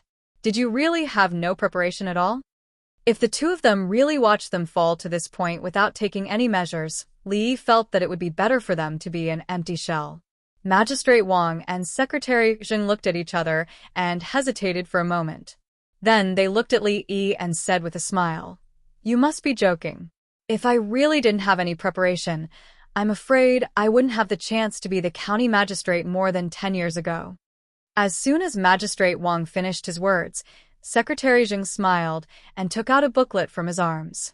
He handed it to Li Yi and said, "Have a look at this, Mr. Li." Dinyo and that constable looked at each other quickly. Having worked in the county government for so many years, how could they not have any political sense? They knew that what these officials were going to say should be something big, so they hurriedly said, "Mr. Li, we'd better stand outside and watch." Li Yi waved his hand and said, "It's not a big deal. You can listen to it if you want." Magistrate Wang's face showed a trace of thinking. The next moment he said, "Listen to Mr. Li. You can stay here." Secretary Zheng nodded slightly and understood the implication of Magistrate Wang's words. From now on, Dainiu and Wei Chong would be their trusted subordinates. Magistrate Wang no longer looked at Dainiu and the others. He turned his head and looked at Li Yi with a trace of worry on his face. To tell you the truth, although County Magistrate Wei has done things perfectly, we still have some information that we can use against him. However, these are far from enough. County Magistrate Wang and Secretary Zheng certainly wouldn't sit still and wait for death when County Magistrate Wei forced them like this. However, the problem was that the things they collected were far from enough to bring down County Magistrate Wei. In the officialdom, if they couldn't kill County Magistrate Wei with one blow, what awaited them would be more terrible things. These things are indeed not enough, but what if you add this? Li Yi took out a plate from his pocket and threw it to Magistrate Wang. Magistrate Wang hurriedly took the plate. After looking at it for a while, he asked in confusion, "Lord Li, what is this?" Looking at the puzzled expressions on their faces, Li Yi had the urge to turn around and leave. What? That Li Yi actually didn't come? In another room of the Drunken Fragrance Tower, a noble young master said with a slightly angry expression. The young man, who looked a little embarrassed with a scratch on his forehead, gritted his teeth and said, "Young master, that Li Yi obviously didn't take you seriously. Are we just going to let this go? Is the Li Yi that young Master Wei mentioned the first talent of Qing and prefecture?" A young man in the room suddenly asked. What? "Is there a problem with that Li Yi?" The noble raised his eyebrows and said. The young man hesitated for a while and said, "Not really, but his background is indeed not that simple. If young Master Wei wants to touch him, you better be more careful." This young Master Wei had just arrived and hadn't heard the rumors about that person. Although he didn't know that much about that Li Yi, it was best to say what he knew to avoid unnecessary trouble. "Although my father doesn't allow me to cause any trouble during this period of time, you have hurt my people. If I just let this matter go, would I still have any face left?" Although he had already raised some vigilance in his heart, the noble young master was still unyielding with his words. The young man at the side suddenly thought of something and said, "Young master, sir seems to be at Drunken Fragrance Tower tonight. So, what if my father is here?" The noble slammed the table and said, "I don't want to do anything. Can't I just have a meal here?" Although he acted very domineering, the young man knew that his young master was scared. He had caused trouble a few times in a row and almost had Sir Wei punish him. During this time, he was much more peaceful than before. "Sir Wei, let us toast to you." In the first room of Drunken Fragrance Tower, a dozen people all stood up and raised the wine cups in their hands. They bowed and toasted County Magistrate Wei, who was sitting in the middle. County Magistrate Wei calmly raised his cup and took a sip, while the others could only drink up the wine in their cups. In the future, we have to rely on Sir Wei more. Everyone knew the purpose of tonight's banquet. After talking for a while, they had to express their attitudes straightforwardly. Before this, they had done enough research on County Magistrate Wei. They knew that he had an extraordinary background and acted in an overbearing manner. In the county government, County Magistrate Wang and Secretary Zheng were both suppressed by him and could not turn over a new leaf. The balance in the hearts of those who were close to County Magistrate Wei gradually tilted. They chose an official just for the better continuation of their families. Since Magistrate Wang and Secretary Zheng had lost their power, they naturally had to choose a new big tree to rely on. Although County Magistrate Wei didn't show any expression on his face, he was very satisfied in his heart. After glancing around, he suddenly frowned and asked Advisor Chen, "What about the people in the theater?" Advisor Chen's face was also a little bad as he said, "Sir, that old man's son really doesn't know how to appreciate favors." County Magistrate Wei didn't speak anymore, but his eyes narrowed. Since ancient times, officials in the capital were 3 ranks higher than those in the capital. Although his rank didn't change after he was transferred to Qing and Prefecture, he didn't think much of places other than the capital, even though this was Qing and Prefecture, a place that even the king of Shu valued very much. With the help of his superiors, he had been doing things smoothly these days. When he encountered some small obstacles, he felt that it was a little interesting. County Magistrate Wei showed a trace of a smile on his face, which made the people around him feel cold. At this moment, the door of the room was pushed open. County Magistrate Wei, who was thinking about something, didn't notice it, but the others saw it immediately. When they saw Magistrate Wang and Secretary Zheng, some people looked a little embarrassed because just a few days ago, they were on the side of these 2 people. More people were confused and shocked. They didn't know why these 2 people, who shouldn't be here, would appear here. Magistrate Wang glanced at the crowd and said expressionlessly, "You guys go out first." Even if Magistrate Wang was suppressed by County Magistrate Wei, they couldn't disobey him. When immortals fought, it was better for ordinary people like them to stay far away. County Magistrate Wei finally collected his thoughts. Seeing that everyone had left the door, he did not stop them. Instead, he looked up at County Magistrate Wang and Secretary Zheng and said with a smile, "Oh, I wonder what brings you here?" Although Magistrate Wang and Secretary Zheng were half a rank lower than the county magistrate, as the second-in-command and third-in-command of a county, County Magistrate Wei's attitude was extremely arrogant. Daniu and Wei Chong had already closed the door, leaving only County Magistrate Wei and Advisor Chen. Magistrate Wang wasn't angry about County Magistrate Wei's attitude. He threw a booklet in his hand on the table and said lightly, "Sir Wei, you've committed a crime." Chapter 418. County Magistrate Wei casually picked up the booklet, flipped it a few times, and actually nodded in agreement. He looked at the 2 and said, "It's beyond my expectation that you could do this. I really underestimated you." He never thought that the 2 men, who had been in the position of county magistrate and secretary for so many years, were idiots, but he didn't guard against them. Because County Magistrate Wei knew that most of what he did was not for himself. Even if he had some selfish motives, it was harmless. Even if these things were really put on the table, he wouldn't be afraid. However, he was a little curious about what the 2 men were thinking. Was this what County Magistrate Wang and Secretary Zheng relied on? Did they really want to turn the tables with these things? County Magistrate Wei threw the booklet on the ground and said, "If this is all, I'm afraid I'll let you down." When County Magistrate Wei said these words, his tone was a little cold. County Magistrate Wang and Secretary Zheng chose the most inappropriate time and the most inappropriate place to offend him. Although it made him a little unhappy, he didn't have to worry about what he was going to do next. "We are colleagues. Why do you have to force us?" County Magistrate Wang sighed and bent down to pick up the booklet on the ground. County Magistrate Wei said lightly, "Things in officialdom are always involuntary. You have been an official for so many years. Don't you know this truth?" Clap. A crisp sound suddenly sounded in the room, like the sound of a piece of wood falling to the ground. County Magistrate Wang picked up a small wooden plate that fell out of his arms and said, "As a county magistrate, County Magistrate Wei should set an example. It's wrong to throw things at random. Even if it can't hit people, it's not good to hit flowers and plants. If it's seen by outsiders, it will damage your reputation." County Magistrate Wang didn't put the wooden plate back into his arms again. He deliberately waved it in front of County Magistrate Wei and said, "Is what I said right or not? What do you think?" County Magistrate Wang's words were not timely.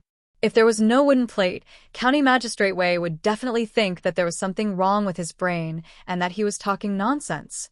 But he saw it after all, and he saw it very clearly. When he saw that extremely ordinary wooden plate, County Magistrate Wei's indifferent face disappeared, and his pupils suddenly shrank. "Sir, the dishes in the kitchen are not for sale. If you want to eat something, just tell us, and we will immediately prepare and send it to you. This won't do." The cook of Fragrant House looked helpless. The young man in front of him was simply the weirdest guest he had ever met. If he wanted to eat something, he could tell the waiter and they would naturally prepare and send it to him as soon as possible. But he didn't order any dishes. Instead, he insisted to buy some fish and prawns and Kunlun purple melons. "Didn't up." The waiter behind the young man winked at the cook and said, "What are you talking about? This guest is a distinguished guest. Isn't it just a few dishes? Hurry up and prepare." If other guests had made such a request, they would have chased them out as troublemakers. However, the guests in the heavenly room were not ordinary. It was not worthwhile to offend them for such a small matter. The fish must be fresh, the prawns must be no less than 1 inch, and the Kunlun purple melons were the first batch of this year. It was not worthwhile to offend them for such a small matter. The fish had to be fresh, and the shrimp couldn't be smaller than 1 inch. As for the Kunlun purple melon, that was the first crop of the year. Even the restaurant couldn't meet the demand. This young master really knew how to pick. The fish must be fresh, the prawns must not be less than 1 inch, and the Kunlun purple melons, that was actually the first batch of this year. The supply could not meet the demand. This young man really knew how to choose. County Magistrate Wei came from the capital, so he shouldn't be as ignorant as those two. The Secret Intelligence Department was actually a sharp blade hanging over the heads of all the officials, from the 7th-rank county magistrate to the 1st-rank officials. No one was not afraid of these people who dissociated from the law and represented the will of the emperor. On the way from the capital to Qing and prefecture, he had used this wooden plate several times and made some additional discoveries. Apart from the capital, the power of the Secret Intelligence Division was everywhere. The officials never knew their counselors, housekeepers, or even coachmen at home. Besides being counselors, housekeepers, and coachmen, they didn't know what other identities they had. A wooden plate inadvertently revealed could change the position of the master and servant instantly. The emperor couldn't be a harmless uncle next door. Li even suspected that there was someone who meticulously recorded how many times the officials had sex with their wives at night. Whether there was such a person in the Viscount's mansion, Li didn't know, but it wouldn't affect him much. The maids who could enter the inner courtyard all grew up in the Li mansion. When he was sunbathing in the yard, no one could hear him except the wind. When he was about to go upstairs, a few figures came down from upstairs. The young man in the lead had a young woman in his arms. Surrounded by several people, they took up most of the space on the stairs. When Li walked up sideways, he suddenly saw the woman turn her head and ask in surprise, "Are you Li?" Li turned his head and saw the surprised expression on the woman's face. He looked at her carefully and realized that he didn't know her. The young man with the woman in his arms was stunned for a moment. He looked at Li and said with a slightly angry expression, "You're Li? What a big show. You made me wait for so long." The young man behind the young man was stunned. It seemed that he hadn't had time to say this today before he was beaten out. But why was Li here? Had he already said it, but he was beaten so badly by the woman that he forgot? Li glanced at the young man's face. He still didn't know this man. What did he mean just now? "Let me tell you, Goddess Luo Shui is mine. You'd better stay away from Lady Zui Mo in the future otherwise." The young man let go of the woman, looked at Li and threatened. "Psycho." Li turned his head and left. He had seen too many people like this in the past few days. Before the young man finished his words, he had to stop. A trace of anger appeared on his face. He strode upstairs and reached out to grab Li's collar. In the innermost part of the 2nd floor, outside the Tianzi room number 1, many people were waiting anxiously, but there was no sound from the room. County Magistrate Wei and County Magistrate Wang, Secretary Zheng, had already fallen out. What else could be discussed for so long? Of course, no one knew that in the room, A layer of sweat had appeared on County Magistrate Wei's forehead. The Secret Intelligence Office. It was actually the Secret Intelligence Office. How could County Magistrate Wang be His Majesty's man? County Magistrate Wei used to be an official in the capital, so he was naturally knowledgeable. How could he not know the department that made countless officials tremble just by hearing its name? If the censors were hawks that supervised the officials in the open, then the Secret Intelligence Office was a poisonous snake hiding in the dark. No one knew when they would jump out and bite people. But there was no doubt that the officials who were lucky enough to see the people of the Secret Intelligence Office would never see anything else. The moment he saw the plate, County Magistrate Wei finally realized that he was not dealing with County Magistrate Wang, nor the Secret Intelligence Office, but it was the existence that made him break out in a cold sweat at the thought of it. It was an existence that no matter who was behind him or what background he had, he could not disobey. At this time, it was no longer important whether he had done anything or not. Had those people ever cared about those things? Even if the Anshi County Magistrate hung himself on the beam of his house tomorrow morning, he would not be able to cause much trouble. Yes, Lord Wang is right. County Magistrate Wei forcibly suppressed the fear in his heart, stood up from his seat, and bowed, saying, "Lords, please sit down." The people outside the door had been waiting for a long time and finally heard a sound coming from behind them. The door was opened from the inside, and then everyone saw a scene that made them extremely shocked and confused. "Thank you, Lord Wei." County Magistrate Wang and Registrar Zheng walked out with smiles on their faces. The one who spoke was County Magistrate Wang. "Ha, you're too polite. As the Anshi County Magistrate, this is my duty." County Magistrate Wei walked side by side with them. His face was ruddy, and he also had a bright smile on his face. The scene of everyone being good to each other and the world being peaceful and stable immediately made everyone's eyes pop out. When County Magistrate Wang and Registrar Zheng entered just now, weren't there still sparks flying in all directions? Why were they suddenly beaming with joy and loving? What did the three of them do in such a short period of time? How could there be such a huge change?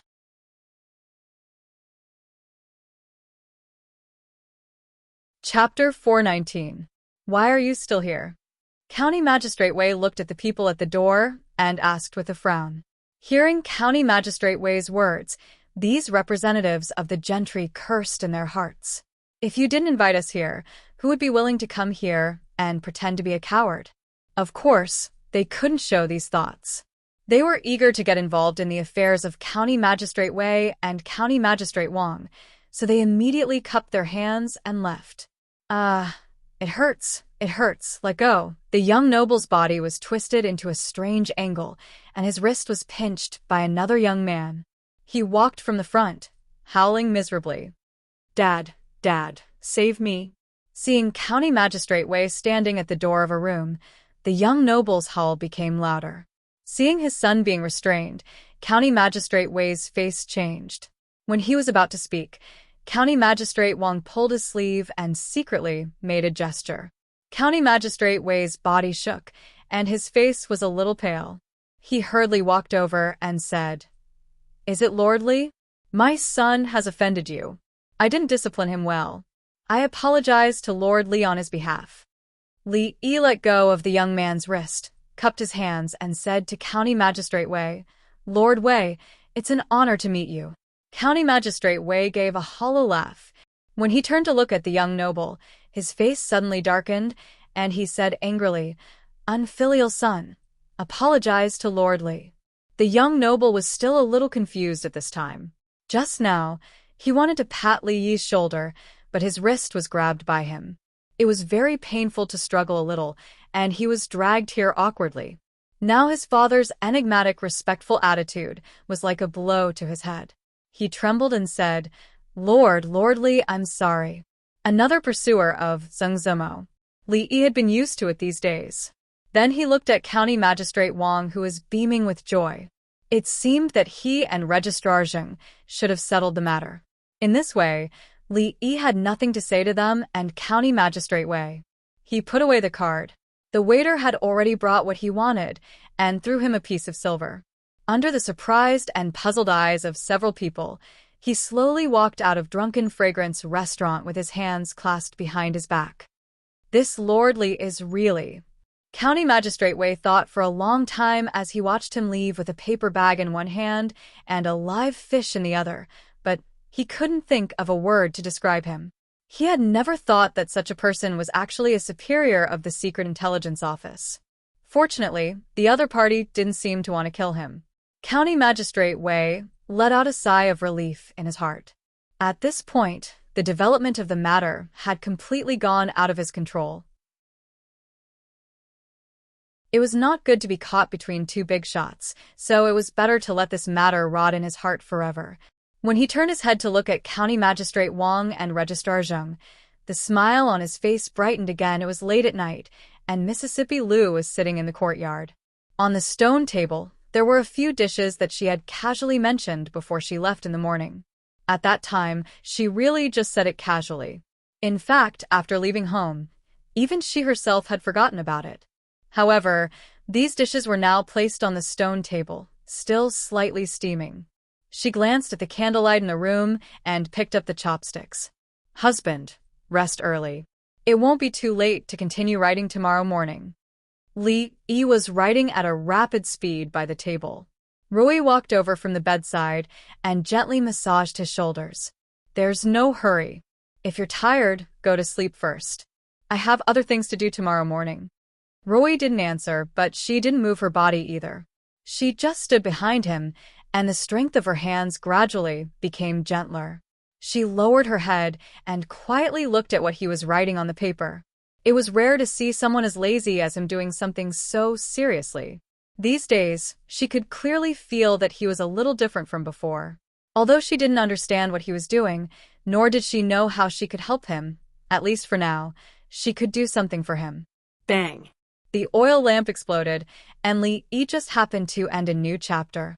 He stretched his arms and was slightly stunned by the softness in his palms.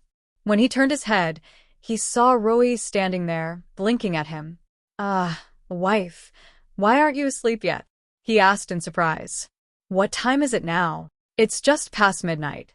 Rui looked at him and asked, Husband, do you still want to continue writing? No. Li Yi waved his hand and carried her by the waist. He walked to the bedside and said, It's getting late. It's time to sleep. She only struggled symbolically for a few moments before completely giving up. Even the side of her neck was covered with a layer of pink. Omitted here. Time passed quietly. Only when they thought back would they feel that time had passed quickly. They couldn't even remember what had happened in the past few days. But for the women in the capital, this wasn't the case. They could clearly remember the specific day of a certain month and what kind of perfume the perfume shop had released. Every season, there would be a different perfume. The originally dull days suddenly became incomparably exciting. It's been another month. Does that guy not intend to come back? Li Xian's complexion looked somewhat haggard. He rubbed the space between his brows and pushed away the pile of blueprints on the table. He carefully supported the crown princess, who had fallen asleep on his shoulder. He carried her horizontally on the brocade couch, tucked the corners of the blanket, and sat back at the table. The perfume business had been going smoothly. Even he himself didn't know how much money the crown prince's residence had. Other things made him somewhat vexed. The recent research had all reached a bottleneck, and there had been no progress for many days. Uncle Huang had fallen ill half a month ago, and his health had been deteriorating. He hadn't attended court for half a month. If not for the left and right prime ministers handling the political affairs, the entire court would have long been in chaos. Under this chaos, there were more and more calls for the appointment of a successor. The king of Shu could be said to be riding on the crest of success these days. He had close contact with countless high-ranking officials in the court. He would probably wake up laughing even in his dreams. Uncle Huang's illness was one thing, but so was the king of Shu. Other than the crown prince's residence, he actually didn't have much of a good impression of the entire capital. In the past, when he encountered difficulties, there were still people who could help him. But now, that person who could help him was having a good time in Qing and prefecture. If it wasn't for the fact that he couldn't let go of the matters in the capital, How could he not want to live such a happy life? Looking at the sky, a trace of tiredness appeared on Li Xian's face. It was getting late. He should rest early. He still had to go to the palace early in the morning. Thinking of this, he walked to the bedside, lay down beside the crown princess, and slept in his clothes. Haha, sir won't come back, Prince Jean said proudly as he pinched Yongning's little face, leaving a red mark on her delicate little face. The little girl looked up at him. There was no change in her expression, as if she wasn't the one being bullied. A few palace maids and eunuchs stood in the distance, looking at Princess Yongning with a sorrowful expression. However, Prince Jin's guards were staring at them, so they didn't dare to act rashly. A young figure appeared in the distance. After seeing this scene, Li Xian walked over with a frown and said, "Li Han, you bullied Yongning again." When he saw Li Xian walking over, Li Han stuck out his tongue and disappeared like a wisp of smoke. Although Li Xian wasn't his biological brother, Li Han had heard that he could make people fly like a kite. Xiaoning had seen it with her own eyes. Li Han was worried that he would also be used as a kite. Because he was afraid of heights, he usually avoided this cousin of his. Li Xian looked coldly at Prince Jin's guards and said, "You guys, if you help Prince Jin to bully Princess Yongning again, don't blame me for breaking your legs." The guards repeatedly nodded in agreement. His Highness Prince Jin was still a child, but Prince Li Xian wasn't.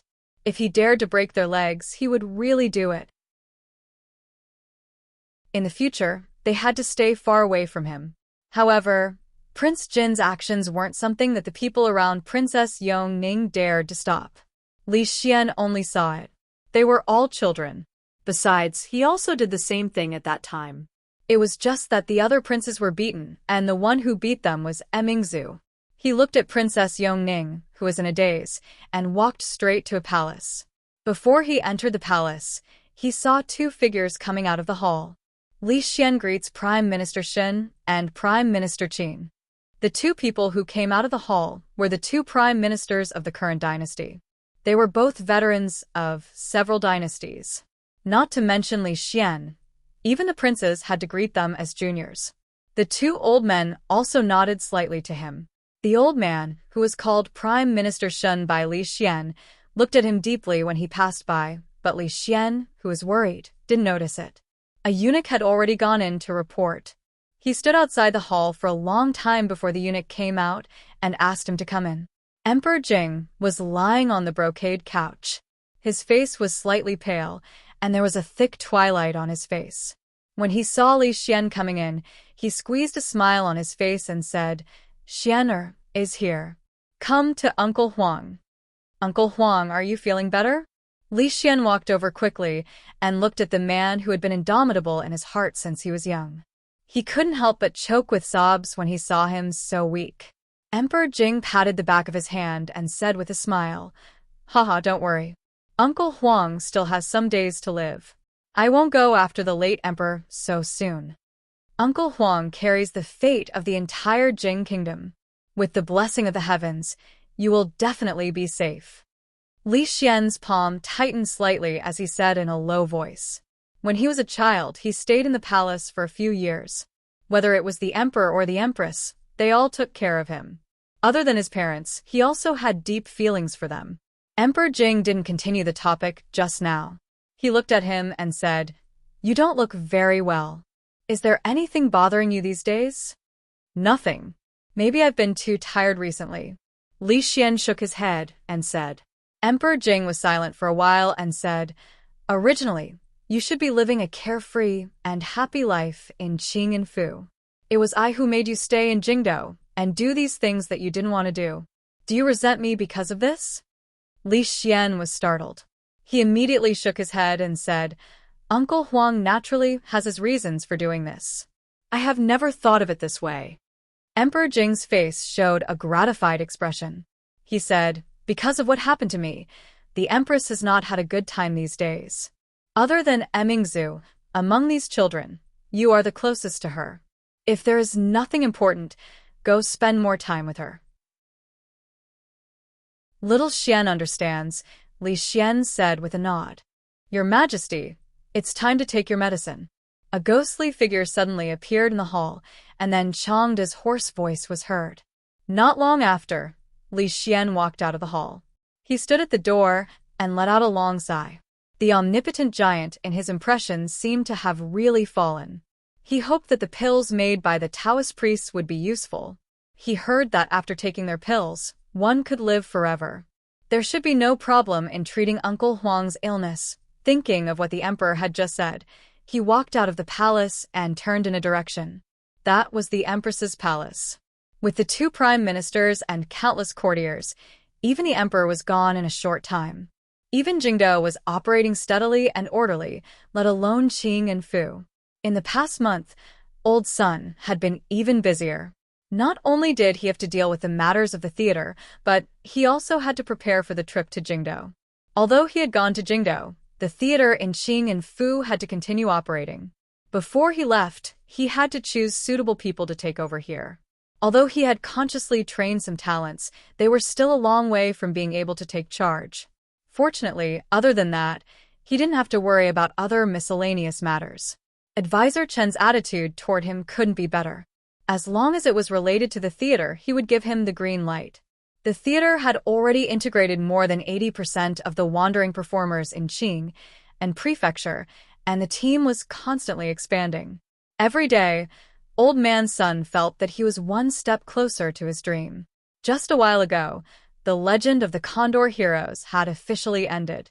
Another story called The Return of the Condor Heroes had seamlessly connected with it.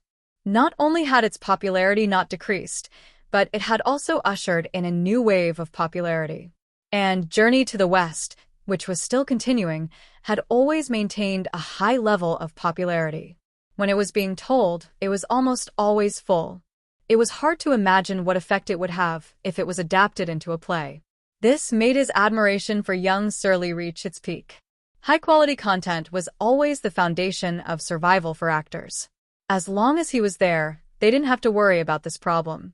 Every time he thought of the fact that Jingdo was still an undeveloped wasteland in this area, Old Sun wished he could grow wings and fly there.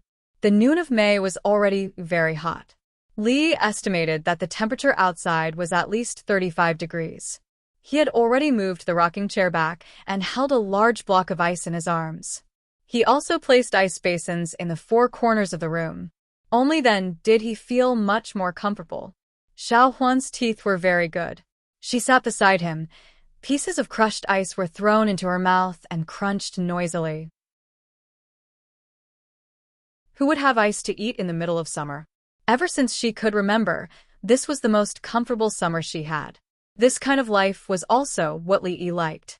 If it wasn't for a series of letters from Jingdo, the last of which brought news of the old madam's illness, Li wouldn't have even thought of going back.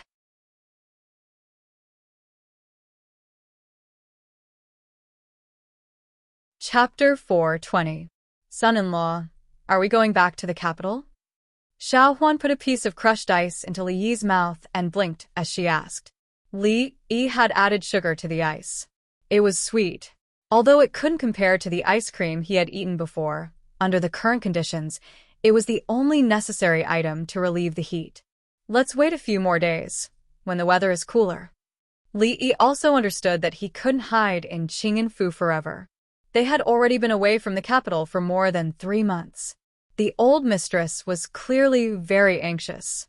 Now that many matters in Qing and Fu had been sorted out, it was time to return. The busiest person in the family was Mississippi Lu. Other than coming back on time for meals, he couldn't see her at any other time. In the afternoon, after eating, the heat gradually dissipated. It was also the busiest time of the day in the prefectural city.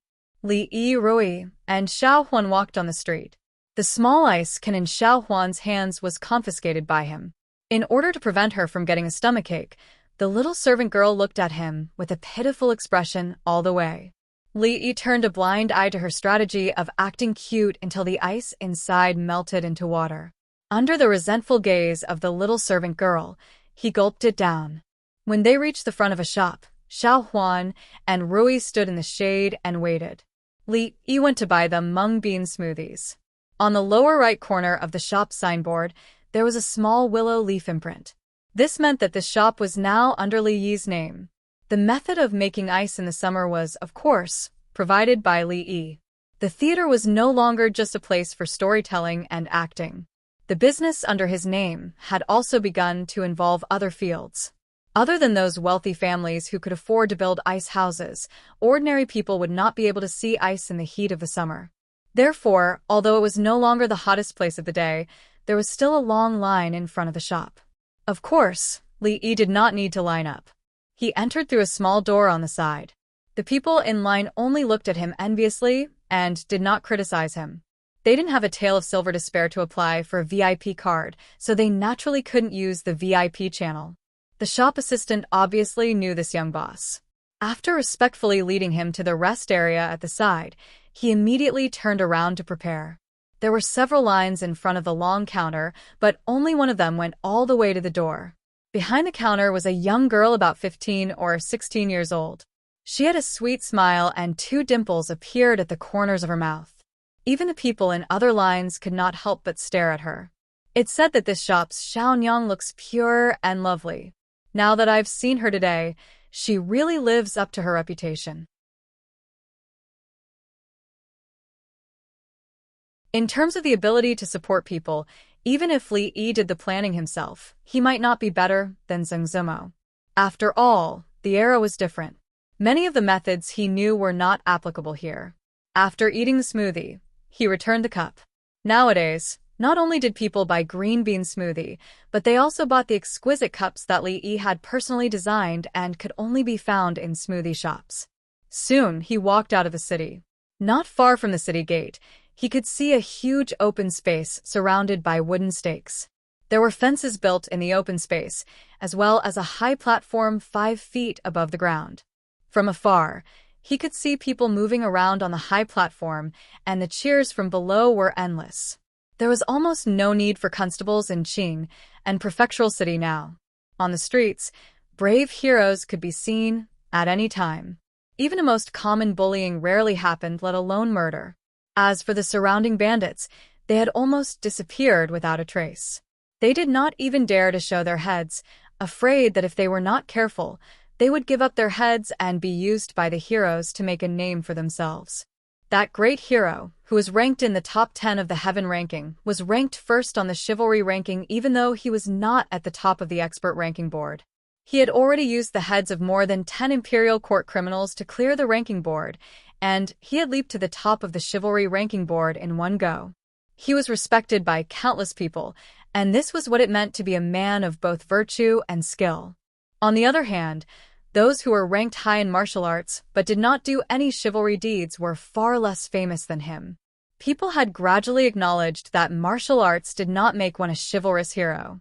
Martial ethics were the standard to judge a chivalrous hero. Just like Hero Guijing, a chivalrous hero who served the country and the people, he was truly the model of a new era's chivalrous hero, a role model that everyone respected. As for those famous martial arts figures that people were familiar with, they were martial arts figures hiding deep in the mountains or in their own homes. If they had the ability, come out and make a name for themselves on the chivalry ranking. Those who were not on the chivalry ranking were all *T heroes. When it came to these martial arts figures, Li Yi found it strange at first. Did they not have to do anything? Why did they wander around Qing and Prefectural City all day? Later, he found out that most of them were wandering heroes who were obsessed with martial arts. How could they have the chance to see so many experts compete? They would not miss it no matter what. When the 3 of them walked onto the high platform, the winner was decided.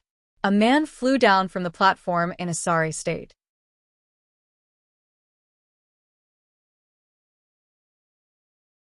Chapter 421. The man who flew down from the ring did not manage to complete the backward wild goose falling style.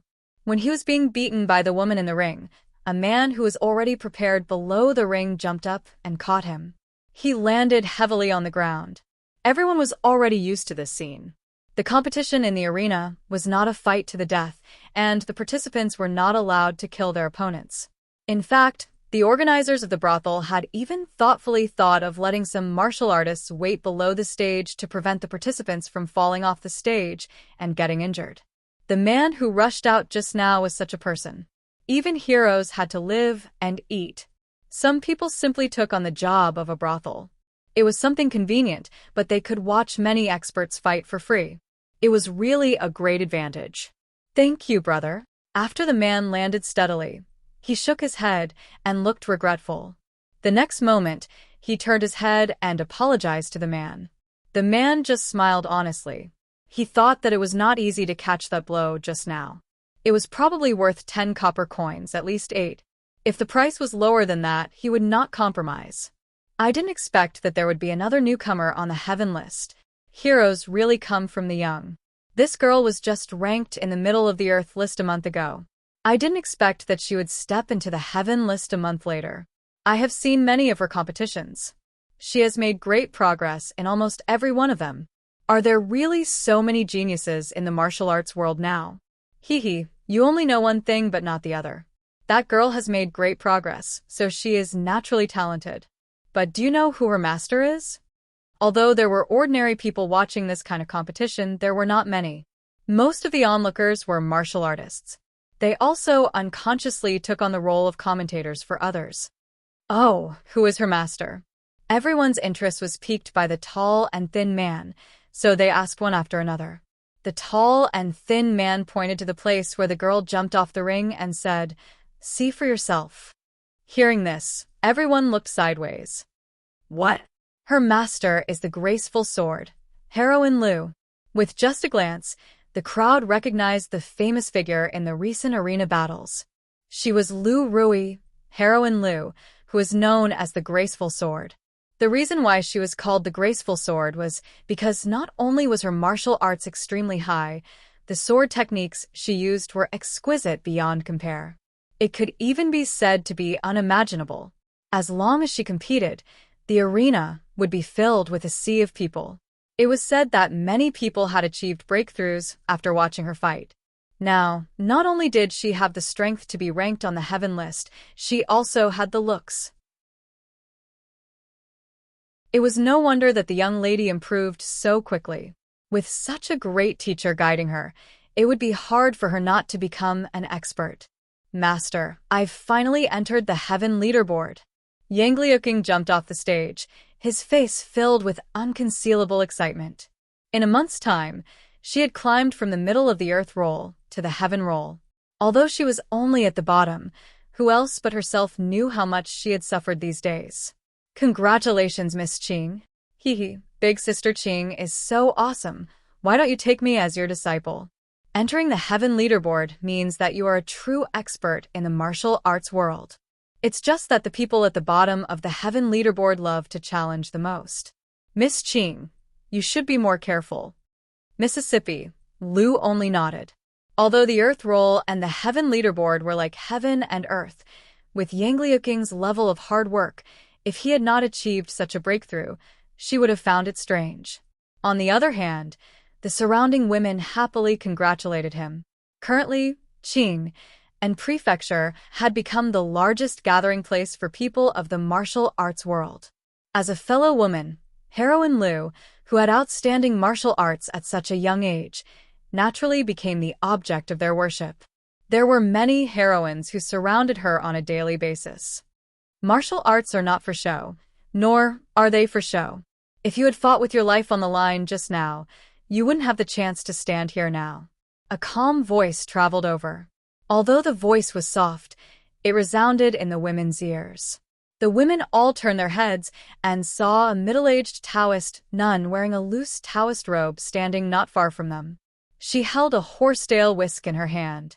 Although the Taoist nun did not turn her head to look at them, they were extremely sure that the words just now were spoken by her. What right do you have to say that? Sister Qing obviously won. The sisters who won the fight were belittled by others. Naturally, they were unhappy and immediately defended themselves. The middle-aged Taoist nun did not speak again. Her expression was indifferent, as if the one who spoke just now was not her. Mississippi Liu looked at the middle-aged Taoist nun thoughtfully. The Taoist nun was right. Of course, she knew that Yang Liuqing's weakness was that he had too little experience. However, this was something that she could not teach her because she herself was extremely lacking in this area. The reason why she frequently looked for people to spar with was because she wanted to make up for her shortcomings in this area and step into that legendary realm as soon as possible. Aside from her sister, no one had ever mentioned this matter to her. Now that it was the first time an outsider had mentioned it, she immediately became wary of that Taoist nun. "Uncle Master, you're here." Seeing the figures walking over, Yang Liuqing immediately walked over and said, "I saw it from below just now. You're so amazing." Xiao Huan's big eyes were filled with an expression of envy. During this period of time, she and Yang Liuqing had already become familiar with each other. Seeing that she defeated her opponent on the stage, she was also happy for her.